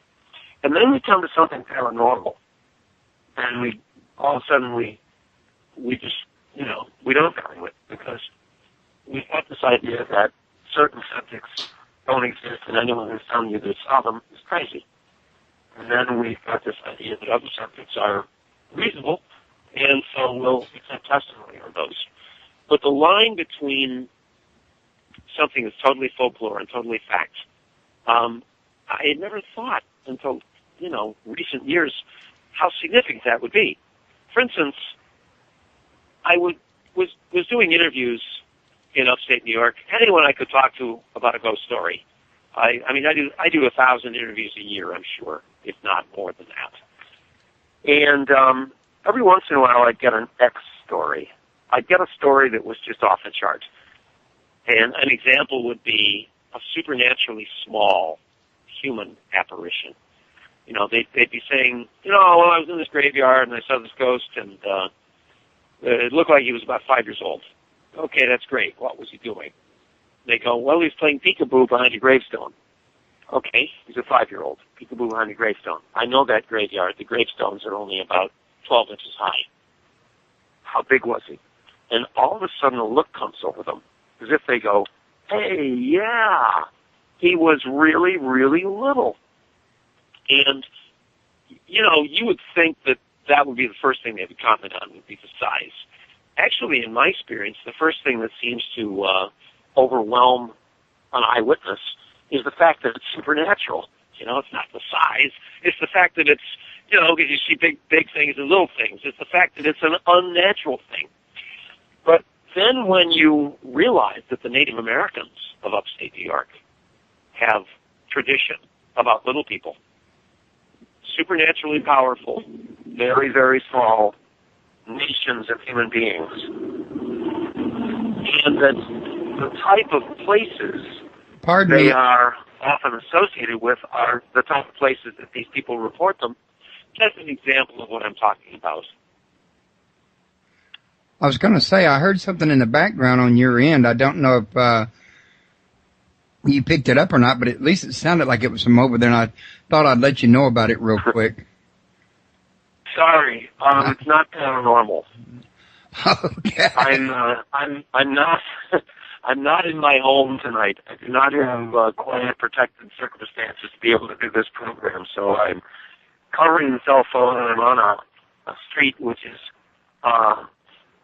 unacceptably loud at the moment, so please forgive me. Oh, no, that's okay. I just, I didn't know if you was aware or not, so I thought I'd mention it. That's fine. Didn't mean to interrupt you. I was going to say in a minute when you got a chance, though, that from looking at your site, I realized that you put out about 4 books, but we can go into that when you finish saying what you were saying. Actually, I've completely forgotten what I was saying, which probably means the world will not perish for the lack of it. Well, we were talking about, Iroquois Supernatural is my ninth book, co-authored with Michael Bastine. And I've actually edited or authored 9 books by now. Oh. Most of them are, no big deal. Well, I only saw 4 on your website. That's what I went by. I've got bad luck with websites, let's put it that way. Uh-huh. You get this frozen, difficult website to use, and you're still trying to charge more money, and you can't use your website. So just leave it up to me, But no, I have written or I've authored or edited 9 books, and I'm sort of a supernatural historian of upstate New York. That is my specialty. Well, the 4 books I was looking at here were Tales of the Supernatural and the Strange in Upstate New York, And Yeah, that's go ahead. probably the subtitle of A Ghost Hunter's Journal, which is my one published book of fiction. Okay, you're right. It is the subtitle of it. I was reading right just barely above the book, and I should have looked above it for the title, so that was my mistake. And then we got Spirits of the Great Hill, More Haunted Sites and Ancient Mysteries of Upstate New York. Yeah. And we got, go ahead.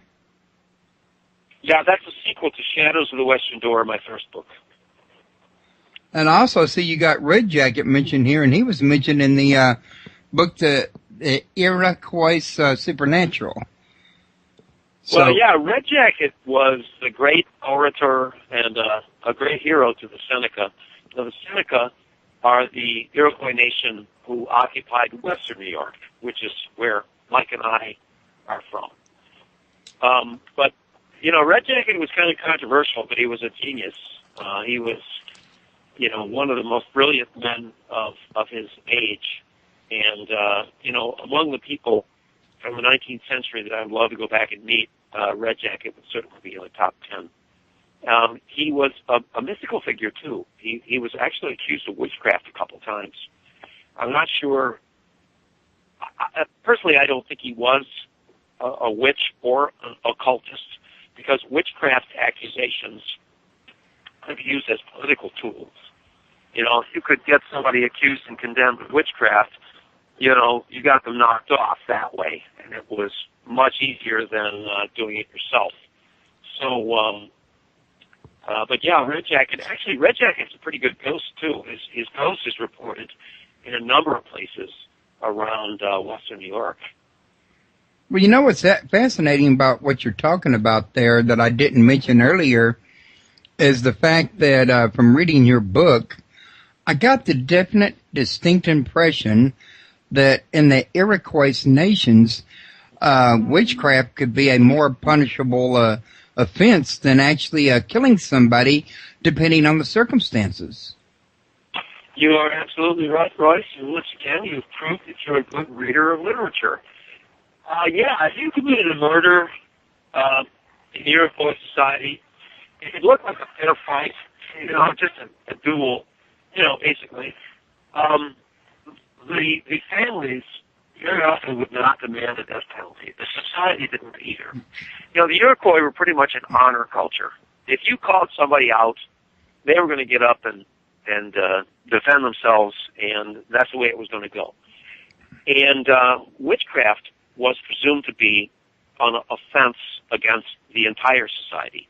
I mean, witchcraft, and furthermore, that you know what witchcraft was, that you could be attacking anyone from stealth through subterfuge. You know, it wasn't like you're going to stand up and call them out and challenge them to a duel. This was sort of like psychic espionage.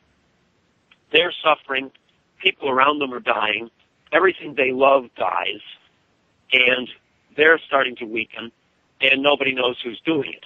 That's part of the reason witchcraft was so dreaded. You never knew who your enemy was. Yeah, and that could be, it's almost like the Psychor on Babylon 5, only really in its own way much more worse, because they could just read your mind on Babylon 5, the Psychor could, but these people could make you sick and kill you and all kinds of things, a lot more than just know what you're thinking, in other words. Well, both of those sound, you know, I'm not exposed to that program, but both of those sound like insidious and dangerous situations. Yeah, I agree. Now, another one of the books up here that I was getting away from was Shadows on the Western Door and Haunted Sites and Ancient... Oh, I think I just said that one, didn't I? Ancient Upstate... No, actually, that's my first book. Both my first and my third are similarly subtitled. Okay, that's why. Shadows of the Western Door, my first book published in 1997. That book has changed my life. It really did sort of put me on the local map.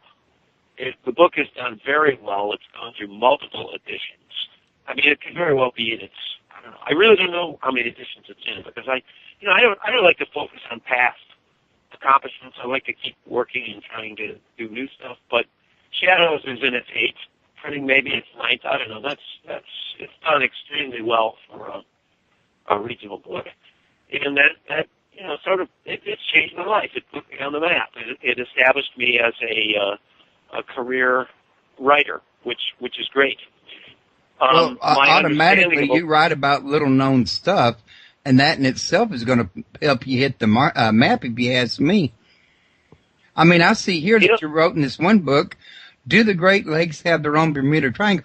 Very few people are aware of the fact that the Great Lakes does have a Bermuda Triangle, and very few people really realize that there's about 10 to 11 of these places around the world. And I read an article by somebody on them one time, and he called them the 10 valve vortices of the Earth. But yeah, there are these places, and I don't know many people that I see writing about this, and you're one of the few. Well, I was not the inventor of that theory, and I would not have been able to invent that theory because it's not my field of expertise. There's a guy named Jake Gorley who wrote a book, I think it might have been published in the 1970s, on the Great Lakes Triangle. And there are a number of experts in, how would I put it, world landscape supernaturalism. I think it might even have been Ivan Sanderson who pioneered the idea of him. The Earth. Yeah, I think it might have been him.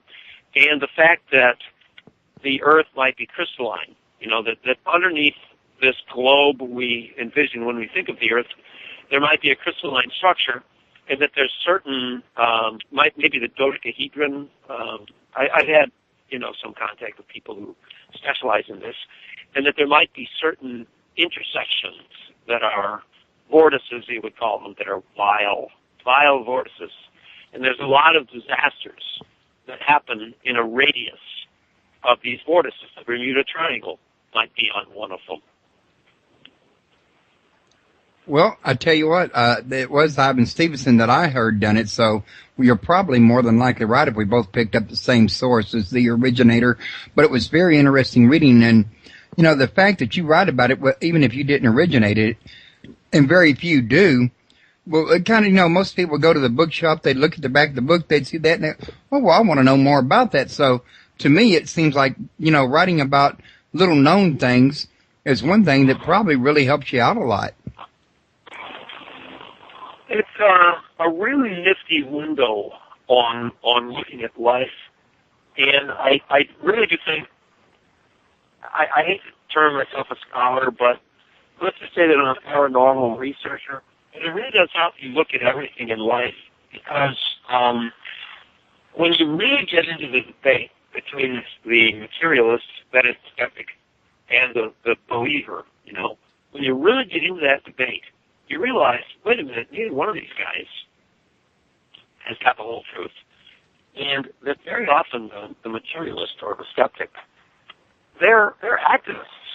When I got into the research of the paranormal, I thought that there were like the UFO club and the spiritualists, and that they were very impressionable people who, sincerely, had their heart in what they were doing. And I also believed their opponents, the materialists, the skeptics, were people who were open-minded questers after truth. Well, probably most of them are, but what you realize is that it's like American politics sometimes. You've got very well-funded, I kid you not, you've got very well-funded people on both sides of the situation arguing their points. And it's not that they're arguing them necessarily because they believe them. They're arguing them because they want you to believe them.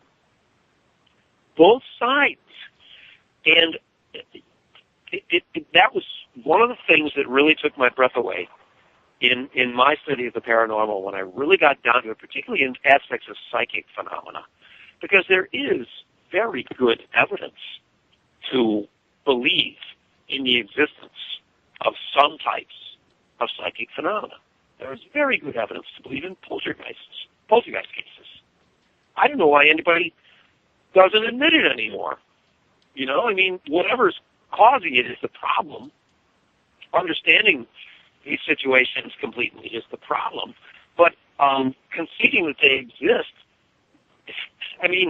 there's very good evidence that they do. ESP is, particularly in animals, is especially well proven. I don't know why anyone would argue about that. I mean, we can experience that in our own lives. You can see an animal, frisking at the door before the owner's about to get home, and the owner's a mile away, but the dog knows, stuff like that. So I would say that was what I found the most illuminating when I got into this subject, was to realize that not everybody is out there for the good of the world. Let's put it that way. That is true. They got people out there that they say are disinfo agents, for example, that are, trying to, deliberately distort things and get you to believe. And a lot of people actually go for it. So, I tell everybody that you need to be selective and, take the time to actually check out your sources and evaluate it and be skeptical about it yourself. Yeah, get exposed. Yeah, if it's a subject that you're going to have a strong opinion on, you probably need to expose yourself to the research. And unfortunately, most of the public can't do that, but, that's where a guy like me comes in. I mean, I'm going to go out there and I'm going to dig this stuff up, and I'm going to, as objectively as I can, I'm going to process it, and then I'm going to report on it back to the general reader. And because they're, doing their thing, what they specialize at in life, whether it's raising their kids or working their job or whatever they do, because they don't have time to do it. So that's what I try to do. Right. Now, I was going to mention we got like 9 minutes left. We don't really have a lot of time to go deeper into this fascinating book that I really enjoyed. But I wanted to give you a chance to, if you had any last-minute thoughts, or you or Mike have any events coming up, to share that with my audience real quick.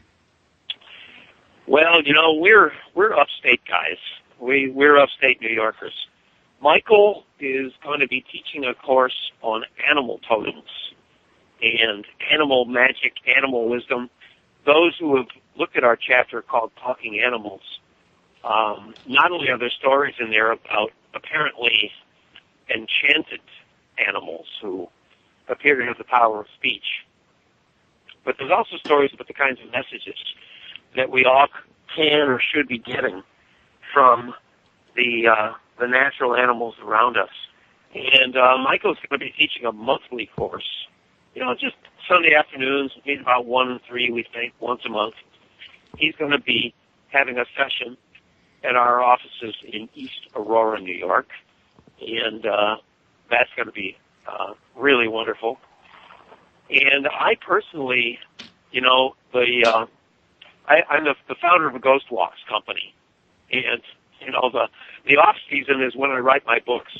And in the upstate, your walking season is about May through October. It's that half of the year. So the rest of the year is when I write my books and kind of grow as I need to as a spiritual being. So I don't have a lot of events personally coming up in the next year. I do teach a writers group in East Aurora, New York, which is near Buffalo, and we have a discussion group and a paranormal discussion group, things like that, and that's what I'm up to. Okay. Well, I was explaining to Michael earlier before we called you that I do upload these here shows to YouTube and Daily Motion, and some of those to help get the word out. And Daily Motion has this thing about only wanting 1 hour shows, so I split them in half. But in order so I can only split them twice instead of 3 times and, get a bunch of different files on one thing, I try to end the show just a few minutes before the actual end time so that, there's plenty of time for them. I wanted to real quick, thank everybody for joining and participating. And, I don't care if you did nothing but listen and didn't have no questions this time. Listening is participating in my books, to say the very least. And I couldn't have a show without my listeners. You're what makes the whole thing possible, you and the guests. I'm just a person that provides a platform, you might say. And I also want to invite everybody to come back tomorrow. I don't usually have shows except for Tuesdays and Saturdays, but this has been my busy season and it ends this week. But tomorrow, I'm going to be talking to Savannah Ariana, and she's the author of a book called Light Worker, and we're going to be discussing people doing light work and what she has to say about it in her book. And I sure hope to see everybody here. And we're also going to have the usual Saturday show at 1 o'clock. The Universe Speaks on the Love and Pain of 2012 and 2125 with Roy Shepard. And, well, Mason, I got to tell you, I wish I had a chance to ask Mike while he was on the air about the Iroquois and their beliefs about 2012, if they have any. I know that really originated with the Mayans, but I thought perhaps other cultures might know something about it. But we can perhaps go into that. Since we've got 5 minutes left, I don't have time to now. But could you briefly tell me? You should do a whole show with Michael on 2012. I was right. He did have something to say. Oh, he's all over 2012. Furthermore, his attitudes have changed a bit. He first started talking about 2012, back in 2008, as far as I remember, and he's altered his thinking a little bit. He really does not believe that 2012 is going to be this gigantic cataclysm that, it's not like the movie, head for the hills. It's not going to be like that. But he does believe that it's going to be the inauguration of a shift. But, if you're big on 2012, you really ought to do a show with Michael. He would love it. He really feels like it's his civic duty to communicate what he can about 2012 with anyone who will listen. I was thinking about bringing y'all back together one more time and maybe talking to each of y'all separately because, especially in your case and mine, we probably have some other topics we could talk about. And I'll be honest with you, I've been in a debate or two in my time. I kind of steered away from it over the years. Well, Royce, Michael is 2012, but as far as you and I having things we can talk about, there's only one way to find out. That's to get... Do it again. Yeah, get on the air and try it, huh? That's right. You only get one go round. Well, alrighty. Well, we still got 3 minutes remaining. I can cut this show in half. Folks, once again, I want to thank you for coming. Mike, I want to thank you for coming. And, Mason, God, it slapped me in the face. And I wanted to thank Mike as well, even though he's not here. He'll probably hear this in the archives. And I'm going to go ahead and cut the show here. Good night, everybody.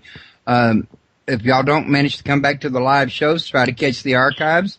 And don't forget to catch me at Mr. Paranormal's, the channel at YouTube. And enjoy your holidays if I don't hear from you live. And you have a good night, Mason. And I'm going to be in touch with you through, I don't have your email, but can I just give you a call at this number? Anytime, Royce. Be my pleasure. Okay, doke. You have a good night then.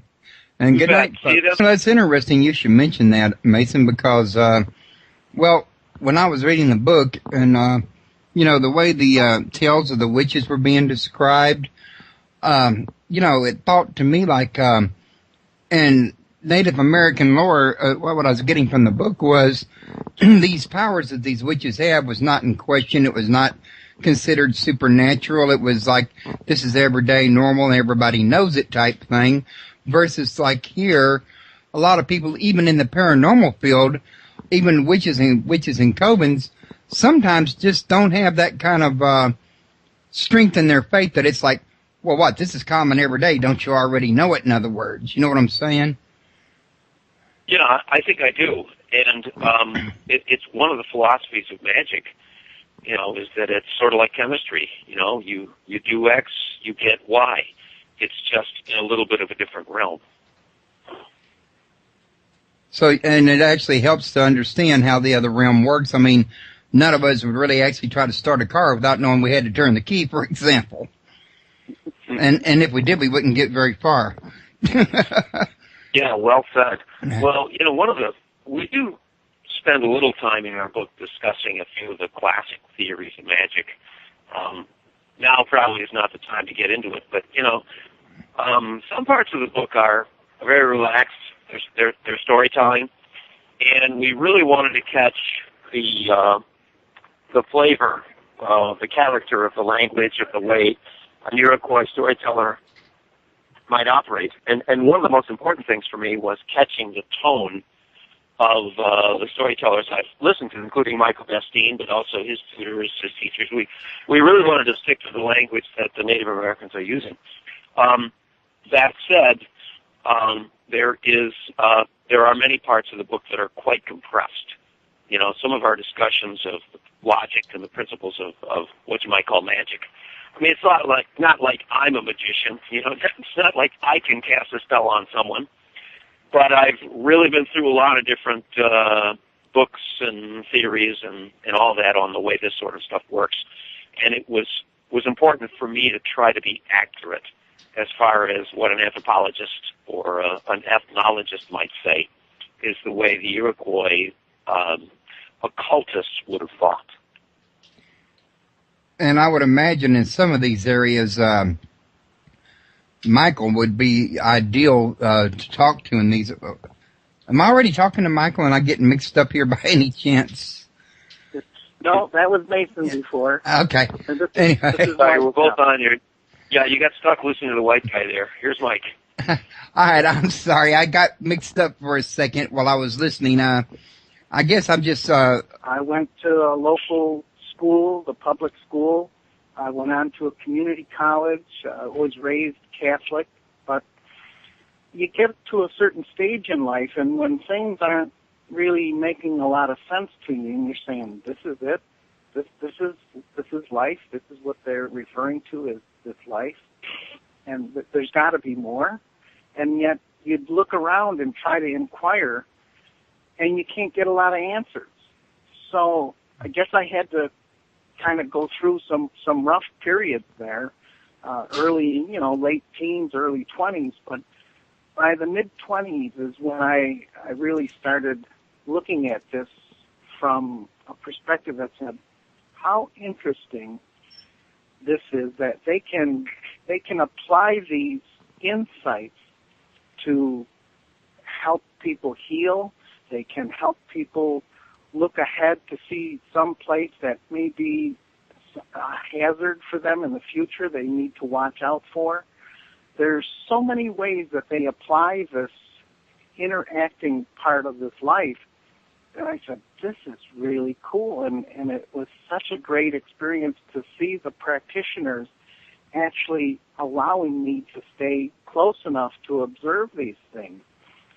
So when I started to look at the comparison of the mainstream lifestyle and what they hold as a value system, I started to realize that they're missing a great deal of if they're not missing the whole point, but they are missing a great deal of it. And unfortunately, they go through life being deprived of a lot of these experiences, which I think would really help everybody to learn how to help themselves and to help others. Hey, this is Mason putting in a word here. I'm a white guy, brought up all the way white guy, society life and all that kind of stuff. And, in a world where we are taught that the world is going to be entirely physical, it's entirely material, a lot of us see the world we expect. And what Michael is referring to in having witnessed Native American healings, teachings, mystical experiences, what he's referring to and making a contrast between paranormal and normal, as he pointed out, to Native American people, or at least many of them, a lot of what we would consider paranormal is normal.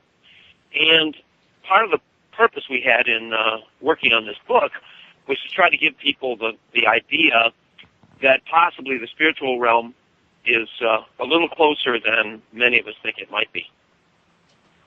Unless you display some type of interest and you can show to them that you're a person who is sincere and you really want to learn how these things work and then how to apply them in this life, they took interest and they allowed me to stay close enough. Mad Bear did, and Ted.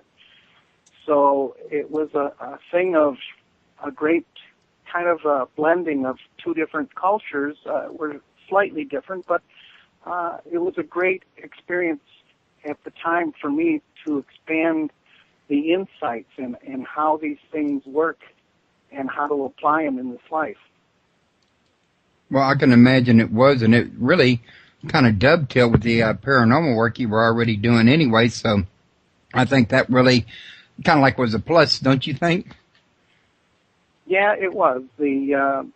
I guess the reference to this theme or this kind of a subject, it gets referred to as paranormal because it's not things that necessarily mainstream or the culture that's here would occupy most of their time with. It's actually an integrating of the spiritual teachings, but how they actually apply them and use all the parts of this creation, accessing different levels of energies and different life forces.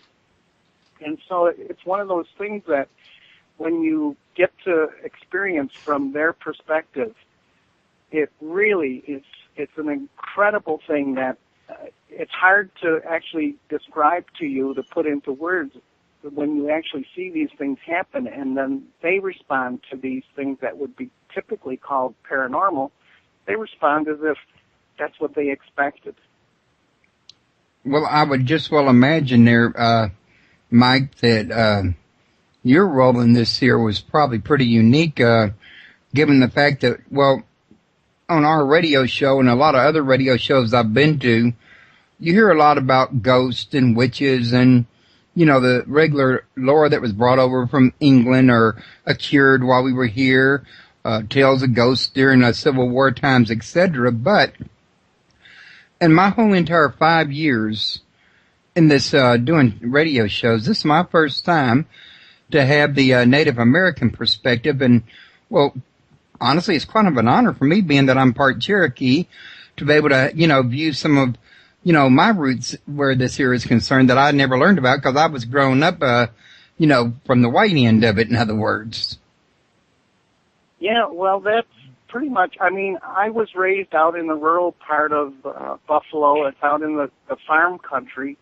A little off tonight for some reason, but at any rate, I was going to say, Michael, given the fact that what you were saying a minute ago, that he was actually allowed to get in close and actually see this stuff firsthand for himself, then he could probably be a good witness to the fact that some witchcraft is indeed an actual fact. Have you actually, I know you say you witnessed healings, but did you actually witness other forms of witchcraft yourself?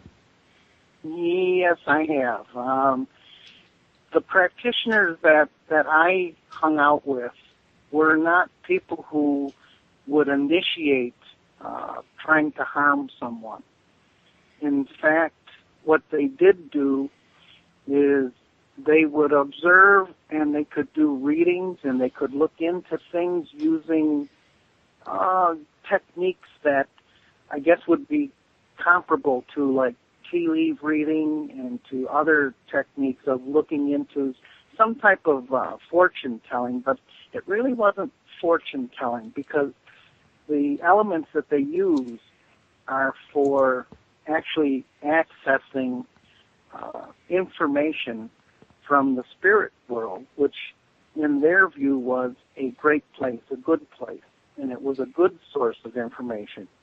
And when Mad Bear, one example that I can give you is when Mad Bear would see events, things that would be inexplainable. And the story that I'm referring to, it's not in the book, but I can relate this to you, is there was a fellow that used to come around and hang out there when I was there too. And the one night I had to leave, I didn't hang around too late in the day, and the next day I went back there and this guy came up to me and he said, he said, you missed it. He says, you should have been here last night. I said, wow, what happened? He said, he said, right around sunset, he said, this thing, and he said, I don't know how to describe the sound it made, and he said, the closest I can give you the way it looked to him, he said it looked like a flying liver. And he said it landed in Mad Bear's tree, and when Mad Bear saw it, he started to talk to it in Tuscarora. So he said, when he heard the squawks, the sounds coming out of this thing, he said Medgar ran back into his house. He grabbed some medicine, and this is where they interact using the plants to assist what they need to do. And when he came back out, he was talking to that thing in Tuscarora, and when he kind of got a feel for who was behind it, if you demonstrate to yourself and you point.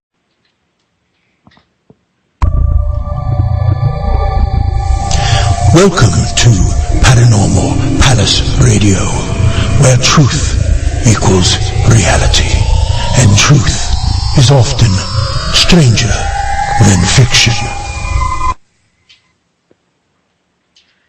Hello, everyone. Welcome to Paranormal Palace Radio. This is your host, Royce the Redneck Radio Man. And joining me tonight is going to be Michael Bastine and Mason Winfield.